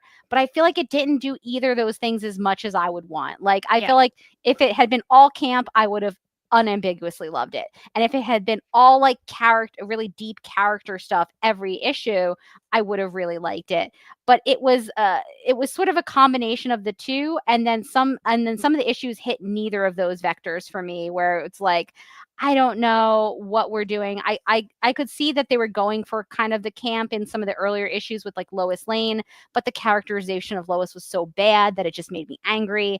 I do feel like I would have rather Lois. I don't know if Lois hadn't been in this, would it have been more of a 4 for me? Maybe, because I do That's really so sad. It's so sad, but I do really feel like she's so poorly written in this that anytime she pops up, it's such a detraction from from the rest of the story, because then as a big Lois Lane fan, I'm expecting her to do anything at all, and she just kind of consistently does nothing through the whole run of the story. And So in I the feel like last issue, she's literally blown away. she's just blown away. She doesn't do anything. She just gets to be Superman's girlfriend. She doesn't even seem to care that much. She's crying that Clark's dead, but like, and then she doesn't. There's no mention of Clark. I think that's probably also a big part of maybe my issues with this, is that I'm sort of more used to Superman media that gives at least some emphasis on Clark as a character. It's like there's Superman and there's Clark. This is not a Clark story. Clark kind of doesn't exist. He's a disguise that Superman puts on so that he can have coffee at the Daily Planet, basically, because he's really all Superman. So it's an all Superman story. Clark doesn't. It is really All-Star Superman. It is All-Star Superman, and I guess they are kind of telling you what it is. I just expected there to be more Clark stuff because it is a Superman story, and I kind of see them as being two sides of the same coin. They are the same person. But this take is that no, they're not. Clark is a disguise that Superman has to wear occasionally, but he's not like a person with his own stuff going on. Yeah. And I feel like that to me is like a little bit not how I see the character.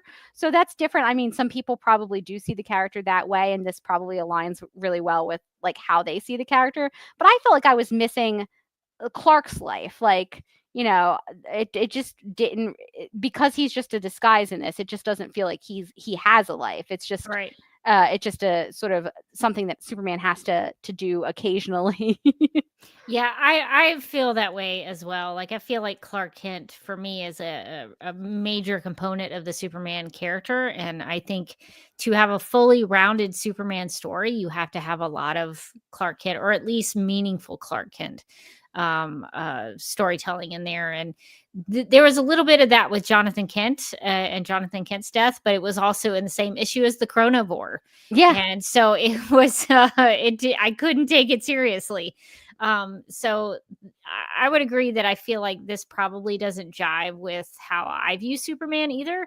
But it is a take on the character, and I think if it was throwing back to the Silver Age, that's a lot of how the Silver Age treated Superman as well. That Superman was the character that you really should care about, and Clark was the disguise. So I think it sort of lives up to that Silver Age inspiration for it. So I think that's maybe how they were, you know, writing. That was their intention. Maybe was to throw it back to the Silver Age.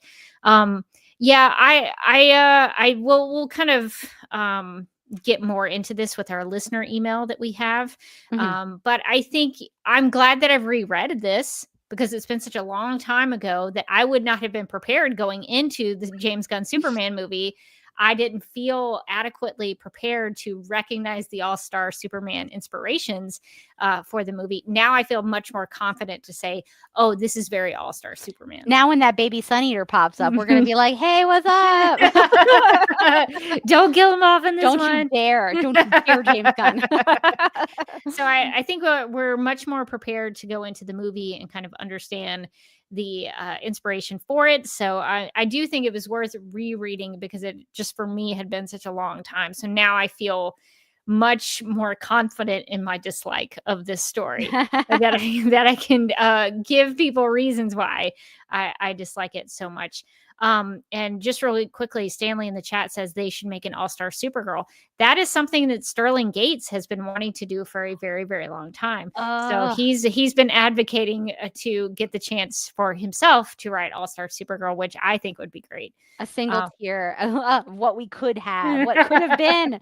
Give him the chance, DC. I think that would be really cool if they followed the same format as All-Star Superman, where every issue is like tied to some sort of character in Supergirl's mythology. I think that would be really, really fun. I'm trying to think of who I would. There's so many characters that I think one of them has to be like a Comet the Superhorse issue. One of them has to be We got to get the Lena Luthor issue. We got to get Lena Luthor. I was going to say you could also maybe you could do Nasty Luthor in a Lena Luthor issue. Oh my God, yes. I think that would be if you take the more morally gray Lena Luthor, the only throws on her killing leather jacket, when you really deserve it, like Lena Luthor, then Nasty could be like the villain that they have to like team up against. That would be really fun. I love it. I think it would be really cool. There'd probably be like a Danvers family issue, depending on who it would be, a Jeremiah or Eliza, or if it would be a Fred and Sylvia. But I think there'd probably be like a Midvale issue. Like you could do some really cool takes. It would probably be like an Argo City issue if you want to do something. You could have like a really fun thing with some of her wackier storylines and have like an issue where she gets cast in a soap opera. I would actually love an all-star Supergirl. I think that would be nice to see, a celebration, because one of the things I think is important about All-Star Superman is that it is a celebration of the Superman character.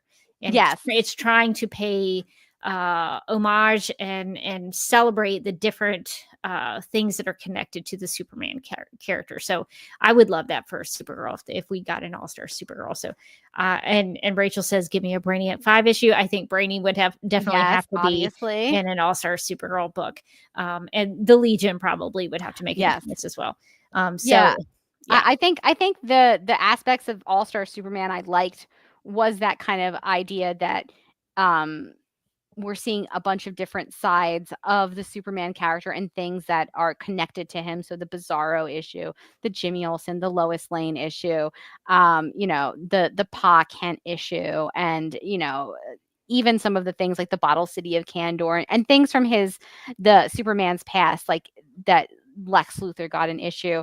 So I liked that you're going into Superman from different perspectives on different aspects of the story. And I think you could do that with like a lot of different characters, but I think that a Supergirl version of that would be so fun. Summer of Supergirl, you got time. It's coming next summer, so start writing now. You gotta get it going now. Let's do it. I think it's possible. I don't see why they can't.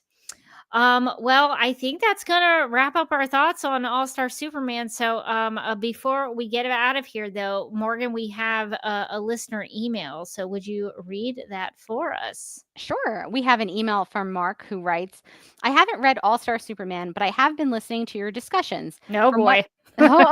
Sorry, Mark. I hope you like it. From what you've said, it seems like the book is Grant Morrison's take on Silver Age Superman. And when you take the Silver Age and then let Grant Morrison loose on it, the incomprehensible, ludicrous nonsense just multiplies exponentially. So congratulations to you both for making it through the book. I would probably agree that it's very Silver Age Superman in terms of like the wackiness of it, which maybe I wasn't expecting going in to this story. Mark says, so seriously, setting aside the actual story details and trying to discern from what from this story can be applied to the upcoming Superman movie, what can you say about Superman's character as he appears in the book? What kind of person is he, and what makes him stand out from other iterations of the character? Is everyone just hanging their hat on that one scene where he saved the girl from committing suicide? Was the whole book just an excuse to say Zabaro a bunch of times and make me crave food court pizza I can't get anymore? So sorry about that, Mark. Mark says, I'm really interested in hearing what you've actually learned from all of this. Thanks for a great show. As always, I'm looking forward to your coverage of the new comic and the upcoming movies and shows. Well, thanks for writing in, Mark. Those are some good questions. So I guess we could try to take them a few at a time. Yeah. Trying to discern what the story can be applied to the upcoming Superman movie. I think there are things that we can see from the trailers and some of the scenes that have come out. There are going to be Superman robots in the Fortress of Solitude, the blue robots. So that is in All-Star number 7. Robot number 7 might be in there. I think in one of the scene of Superman talking to the robots, they did have little numbers on them. Oh, I don't know if Robot 7 is going to be the main one. Or we might see a robot that is corrupted by Lex Luthor, that is hacked by Lex Luthor. Potentially. I could very much see that as a story element in this. I think We also see something big in the sky in the background in some of the trailers. Mind the Gap has suggested that maybe that's Solaris, the sun tyrant. I would not at all be surprised if that's not Solaris, the sun god, which means that we might get the Sun Eater, the baby Sun Eater, as cross your fingers. I think like we might get some of the villains from this, or some of the creatures that he fights. I could very much see that as being some of the inspiration in the movie. I can't think of anything else off the top of my head. Maybe the death storyline might even show up, because we do see him crash land by the fortress, and Crypto have to sort of like help him around, which does kind of tell you that he's pretty beat up, which might be because of some sort of kind of sun poisoning or something similar, like in All-Star Superman. Yeah, I'll be curious to see what these kinds of Easter eggs or nods to the story are, and what they're going to be. But I think those are kind of maybe the big ones. I'm also curious because we see a lot. This is the first live action story where we've seen most of the Daily Planet stuff. So I think there's Lois and Clark and Kat and Steve and Jimmy and did I already say Kat? So the full, yeah. And I think even I don't know if Ron Troop is going to be in it as well. Ron Troop, but I'm curious if will Jimmy Olsen be like the Jimmy Olsen in All-Star Superman? Is he going to have a feature of the day storyline? We have a bunch of wacky outfits. I could see that. So I'm curious if like the characterizations of the characters at the Daily Planet, are they going to be similar to? Hopefully, the Lois is not similar to the one in All-Star Superman. Hopefully, she will have a better characterization. That would be so rough for me as a Lois fan. Yes. And Mark wants to know what we think it might say about Superman's character as he appears in the book. What kind of person is he, and what makes him stand out from other iterations of the character? Is that referring to the All-Star version of the character? I think so. I think he's saying like, what is different in this version of, or what is Superman like in All-Star Superman, and what like might they take from that and bring into the movie? I guess this version of Superman, he's willing to continue to do good, even despite knowing that he's going to die. So I think that is an important part of this characterization, even to the point where he may have to leave Earth, and maybe he doesn't actually die, but he's stuck in the sun for perhaps eternity. But he's willing to do that because he knows that is what he needs to do to save the world. So I think this version in All-Star Superman is at least a very noble. As Superman, he is a noble character in that I think his intentions are that he wants to save the world. I don't think that's any different than any other Superman character. He's just willing to kind of go to the lengths that it needs to happen to do. Yeah, I would say like self-sacrificing for sure is a part of this version. And I also would say that maybe this version is a little bit more, I don't know, like it's kind of like this is your life Superman, because he knows he's going to die. So right. Kind of like thinking more about those relationships and like what makes him him. So I if they decide to go with like maybe a similar Superman is in trouble in some way, Superman could be mortally wounded or something like that, we might see a Superman that is like reevaluating what's important to him. Yeah, I could see that being an inspiration. And Mark also asks, is everyone just hanging their hat on that one scene where he saved the girl from committing suicide? The answer is yes. Yeah, for sure. That is mostly why I think people think this is the greatest Superman story ever told, because I don't think they're saying that because of the 2-part Bizarro storyline. I don't think they're saying that because of it. I mean, that was maybe one of our favorite parts of this. But I don't think they're saying it because of Lois Lane getting superpowers and getting hit on by 2 other superheroes. I don't think they're saying that because Jimmy Olsen turns into Doomsday. And they might be saying it because Superman saves the sun.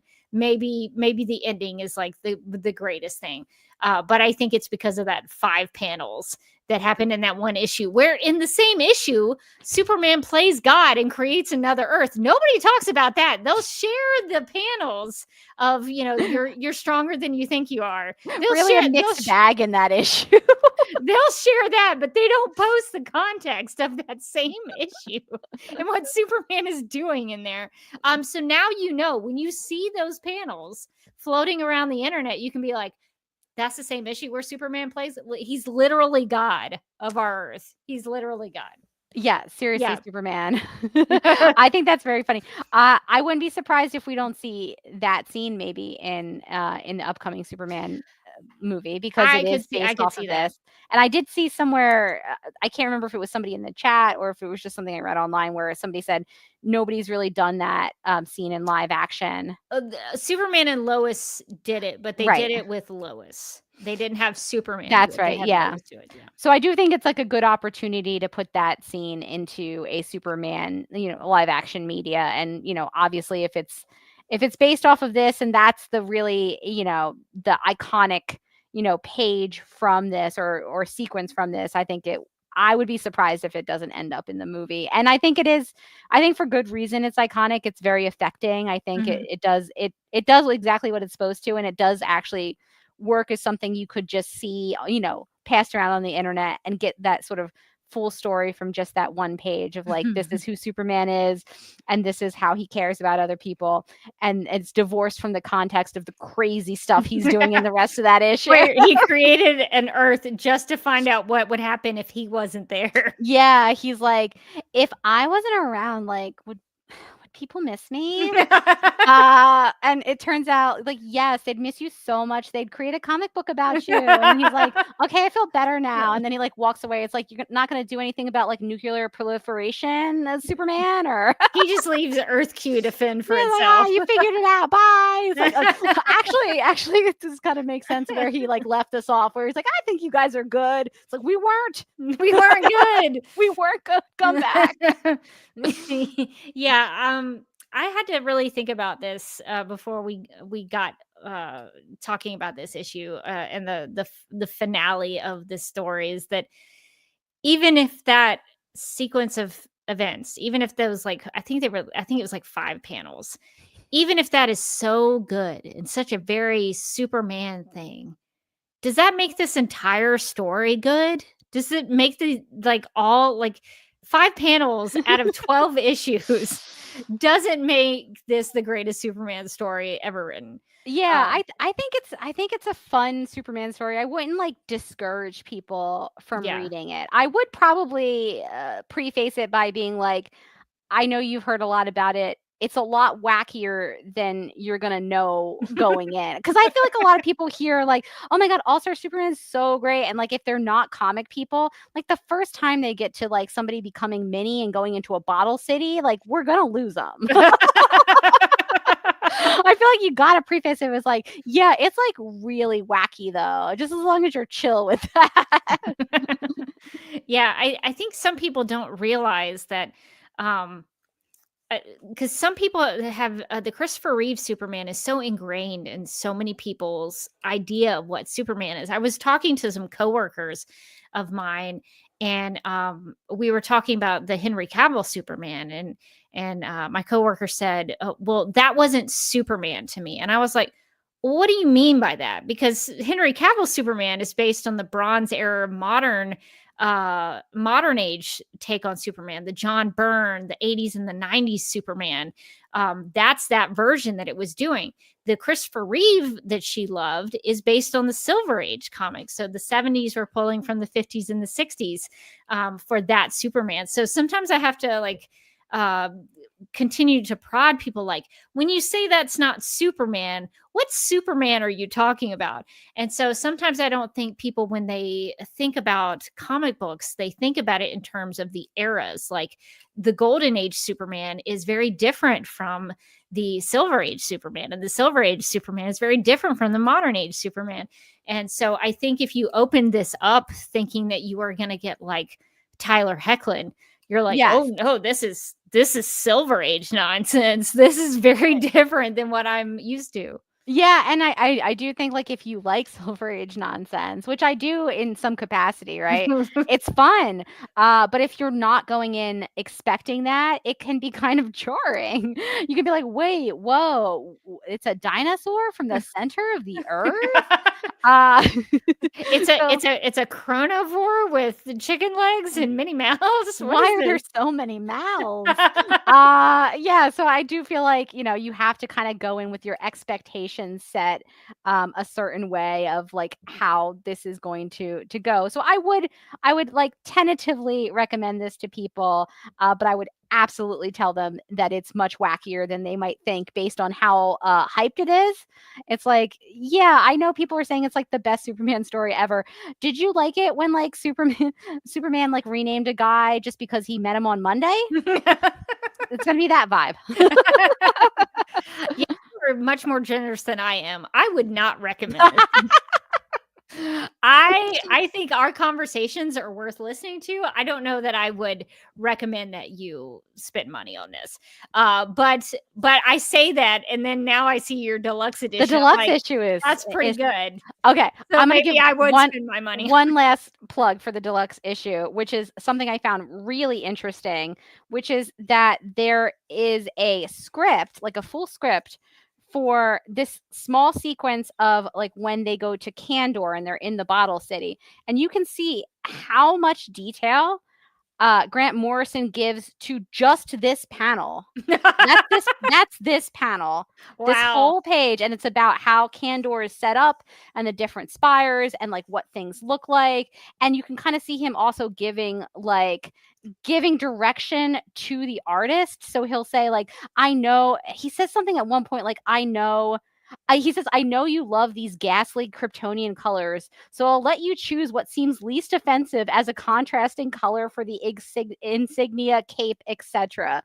Which to me was very funny. It like gives you an insight into like what the process is like between the writer and the artist, that they know each other well enough that he's like, I don't like the colors thing. You figure out the colors. I'm not doing the colors. And I thought that was really interesting, especially because all of this is just for like a 4-page spread panel spread. It's not even a whole page.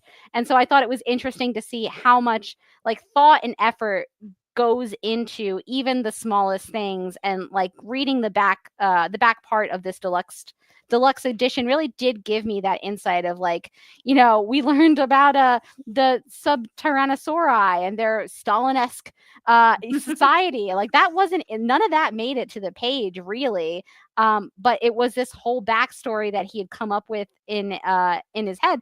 And so I thought that it was really interesting that the writers and the artists put so much time and effort that sometimes don't 100% make it to the page, and they like maybe they'll put a pin in it and think, the next time I get something, I'll bring the chronivore back. But it was really cool to see, the thought process behind a lot of the decisions in these back pages. So I would say like if you're going to read All-Star Superman, the deluxe edition I think is the way to go, honestly. I will say that gives me much more of an appreciation of it in terms of, I think it's cool that they are showing you part of the process. I think that's really informative and helpful as, people like us, where we review these comics, and people like you, Morgan, who have actually written comics. And so that's I think that's very helpful. Now, in terms of the actual merit of what we were presented in the issues, I still think this is not the greatest Superman story ever written. I think there are better Superman stories.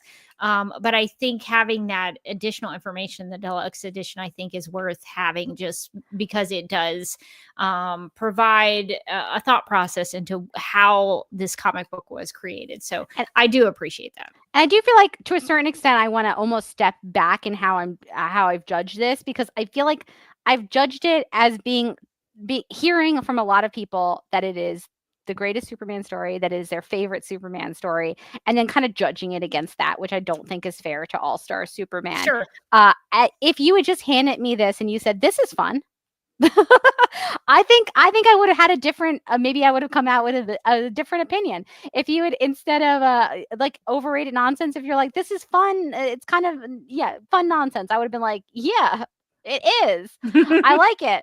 But if you're sort of presenting it as like this is one of the greatest Superman stories ever told, I do feel like it might even like be not beneficial to it, because I don't think it is saying it's that. When it was coming out, it was just like, let's do some fun stuff with Superman and see what we can get away with. It wasn't trying to be the definitive anything on the character. And so judging it from that perspective, I think that it was successful. It had fun with the character. It really got into the backstory. It did some nonsense and it got out. So if you're not judging it as like a definitive work of Superman, I think you can judge it a lot more kindly.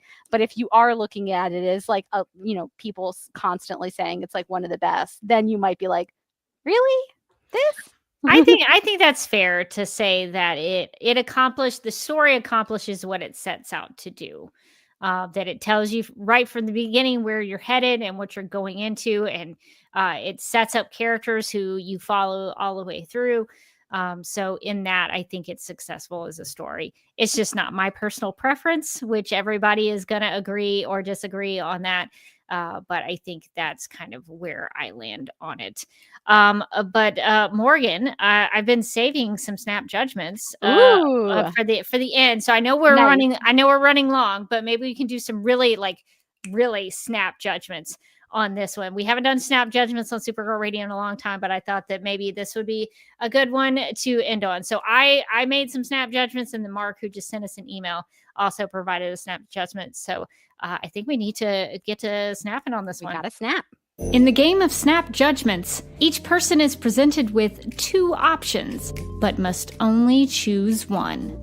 First instincts are recommended, and explanations are unnecessary.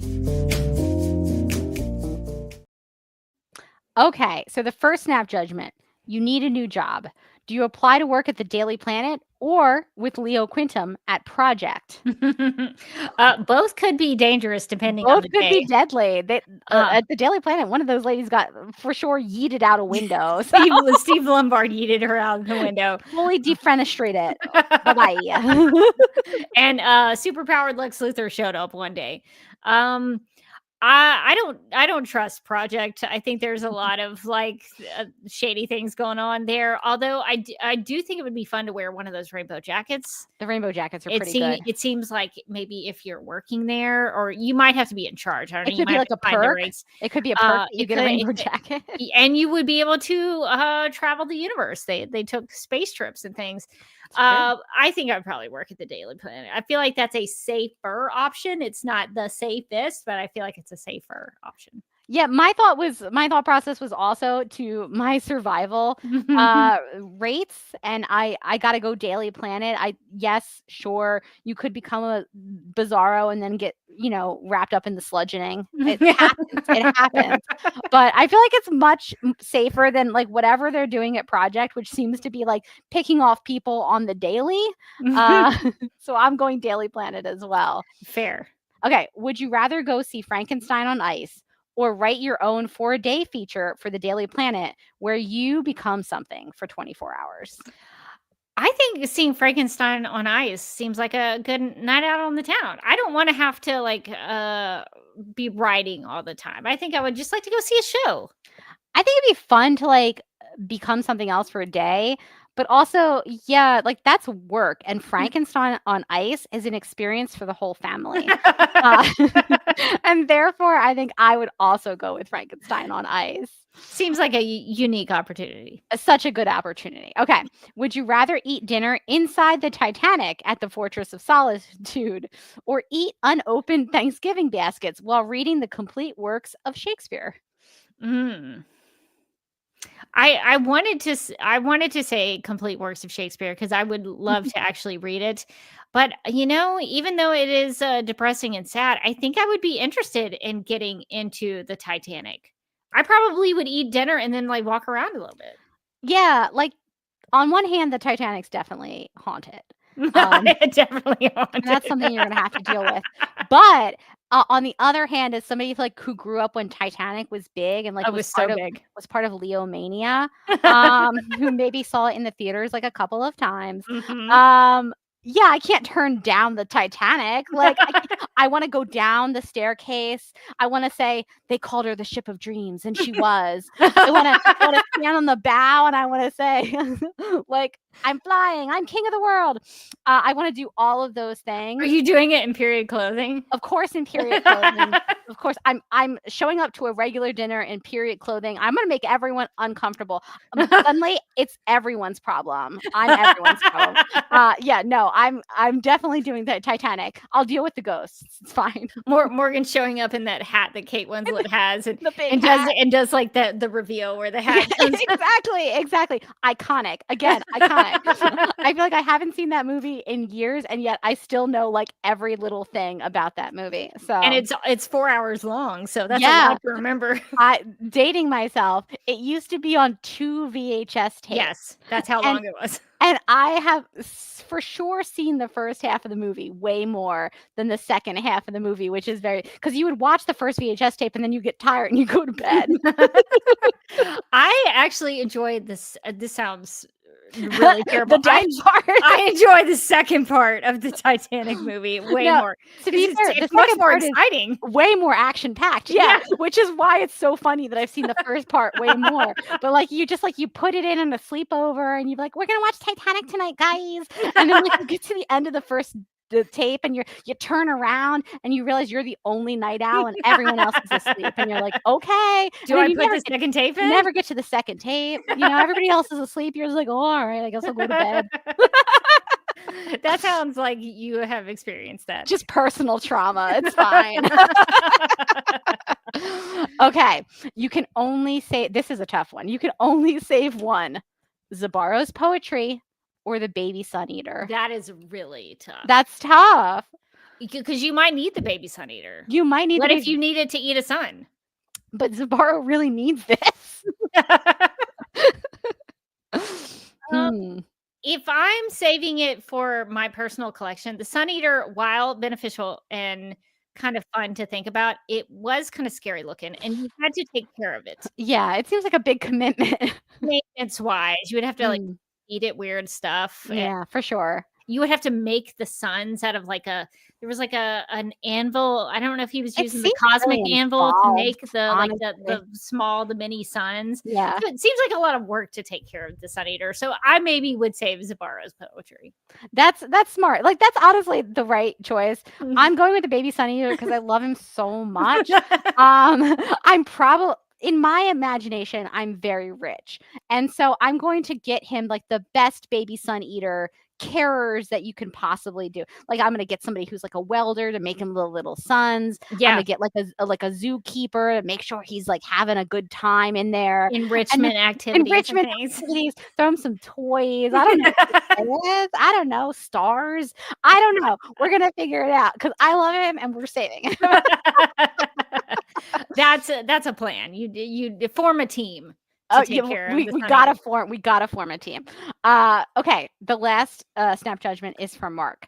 Mark says, if you had to go back and cover one of these again, one episode at a time, like before, but now with the benefit of hindsight, because you've been through it already, would you rather redo All-Star Superman or Supergirl season 6? That's the one where Kara was barely in, and when she did show up, she threw hope into the sun. It's when you remind me of that, it is really something to think about that she threw hope into this. Sometimes I forget, like I repress that memory. Yeah, I put that down deep inside me. Like Lena said, tiny boxes. Ooh, that is so tough because I would not want to read All-Star Superman again. But I guess Supergirl season 6 was rough. There were parts of it that were just storylines didn't make any sense. So rough. And some of those episodes like made me rage. That was tough. Do you remember when Lex had a relationship with what was her name? Nixley. Nixley? Yes, and Nixley was like the greatest villain And then they ruined And her. then they made her like fall in love. Yeah, oh gosh, what a Mm-mm, way. And then they mm-mm. became lizard people at the end for like no reason. For no reason at all. I will never ever forget the turn towards lizard people that was never explained. I'm Never like, explained. I need there to be like a documentary on just that like 5 seconds clip. Not even after the episode aired did somebody go on X or Twitter and be like, this is why that happened. Well, yeah, Nobody everybody was like, wait, what? Did they? just silence from the writer's room. No, we'll never know. I dislike All-Star Superman so much that Oh. I would suffer through Supergirl season 6 again. Wow, that is not where I thought this was going. I'm truly going in the opposite direction. I will say that when I read All-Star Superman, I went into it with no expectations, and so in a real way, it couldn't hurt me, right? It couldn't disappoint me because I didn't know what I was coming in for. But Supergirl season 6, knowing it was the last season, I did come in with expectations. Now they weren't high after season 5. Just bare minimum expectations. They weren't high after season 5, but they were there and they were crushed mercilessly under the boot of Supergirl season 6. And it was such a larger time commitment, and so little of the story made sense. And so I would rather go back and hang out with my boy Zabaro, waiting for the sludgeoning than do season 6 again. Mark, that was an amazing question. really a tough choice. But I will say that either way, I enjoyed my discussions with you, Morgan, and Same. I think even in the dislikes of both of those stories, I think our discussions elevated the material more than they deserved. I think we had a good time. Yes. It was not a wasted effort. And I will say that in both cases, I personally, and I think maybe both of us, I can speak for you too, that we really gave the best effort we could in reviewing both of these things, Supergirl season 6 and All-Star Superman. I think we were both fair and we really tried, even when it was hard and it didn't make sense. We really gave it our all to try to really bring an authentic and careful and thoughtful review of the material. So even if it is overrated nonsense, I think we really put some effort into it. So I think as a creator, that's all I would want out of a review. And so I think we delivered on both of those. All right, so that's going to take us out of Snap Judgments. No judgments on your Snap Judgments. Well, that is going to do it for this episode of Supergirl Radio. If you would like to contact us, you can post a comment on our website at supergirlradio.com. You can email us at supergirlradio@gmail.com. You can like us on Facebook and follow us on X and Instagram, all at Supergirl Radio. If you like what we do, we encourage you to give us a rating and write us a review on Apple Podcasts or anywhere you listen to podcasts where you can leave a review. Supergirl Radio is part of the DCTV Podcast and Multiverse Color Network, so go check those out. We also go live and wired on Tuesday nights at 9 p.m. Eastern on the DCTV Podcast YouTube channel, so subscribe over there and check us out and give us a like. And DCTV Podcast also has a TeePublic store, so if you're in need of new DC comics, DC TV, DC movie related t-shirts, tank tops, sweatshirts, magnets, tote bags, pens, phone cases, pillows, or stickers, go to supergirlradio.com and click on the TeePublic link at the top of the page. And since All-Star Superman number 12 included Jor-El and Krypton, we have Kryptonese designs in the DC TV Podcast TeePublic store that we'd love to see. Which reminds me, I forgot to look at all the other Kryptonese from past issues and try to go through some of those. So maybe I'll do that on social media, since I totally goofed on trying to bring that to the table for this final episode, but maybe we'll share some of the translations online. But in the store, we have some Kryptonese of what says "Stronger Together." We also have some Krypton element designs there. So if you are interested in representing your Kryptonian side, we have those designs in the DCTV Podcast TeePublic store if you would like to check those out. We would also like to thank our Legion of super sponsors for supporting the Supergirl Radio Patreon. These people are Michael, Anne-Marie, Yvonne, Nicola, Abby, Miriam, Nicole, Brian, Ethan, Majuba, Annie, Rachel, and Kit. If you would also like to become a Legion of super sponsor, you can go to patreon.com/ YouTube.com/Supergirl Radio. I think our schedule is that we are going to review, because this is who we are, I guess. We're going to review the season 2 of The Secret Lives of Mormon Wives, because we have both gotten addicted to that show. So we're going to do a season 2 review of that, and then we're going to get into the Joker movie series. So we're going to be reviewing those coming up. So we've reviewed Joker 1. Have not yet posted it because we want to post Joker and Folie à Deux. Folie à Deux. So we'll review the Mormon Wives, and then we will get to the Joker movie series starring Joaquin Phoenix. So those are things that you can look forward to with the Supergirl Radio Patreon. And if you would like to check me out, there are a couple of ways you can do that. You can follow me on Instagram at the Derby Kid. I'm also on the social media platform Vero at Derby Kid. And I also have a YouTube channel that you can check out at youtube.com/duckmilkprod. And you can find me on the internet at Mojotastic, and also as a co-host on the Legendary Ladies podcast. That's at the Legendary Ladies on YouTube and Instagram, and at Legends_podcast on X, Twitter. And we just recently did a review for Another Simple Favor, the movie that stars Blake Lively and Anna Kendrick on Amazon Prime. It's the sequel to A Simple Favor. And what was funny was that Kat and I had seen A Simple Favor, but Amy had not. And so she went into Another Simple Favor just sort of blind. And I don't think that's the way to do it, honestly. She did not enjoy it the way that that Kat and I did. So did you kind of have to know the storyline from the first one? I do feel like you do need a certain background in the storyline of the first one to kind of like understand the interactions between the two characters. And since it is kind of about both of those characters and their relationship, I do kind of feel like it doesn't probably work as well if you haven't seen the first one. That does make some sense. Well, that is good to know. And I need to go back and rewatch the first one. It's been a long time since I've I rewatched it just recently. Like not even on purpose. My mom had never seen it, and I was over there like looking for a movie to watch with her, and I was like, "Oh, let's just watch this one. This one's fun."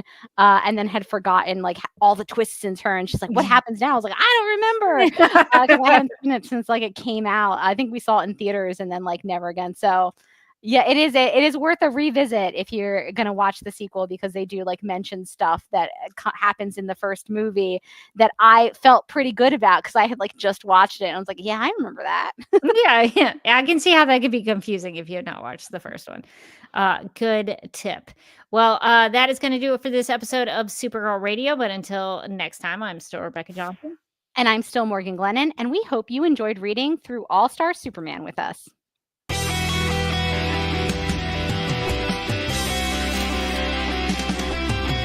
McGurk! I love typing. Not mess with my Google Docs, Meeksy. Supergirl Radio is going live every night of the week. How do you like it? Is becoming a human burrito a plus or a minus? I don't know. It does seem snug. I mean, they say you are what you eat. Kira. I love that. So I do a podcast called Supergirl Radio, and one of our segments is Lena Luthor, Boardroom or Ballroom, because she looks like a boss in this coat.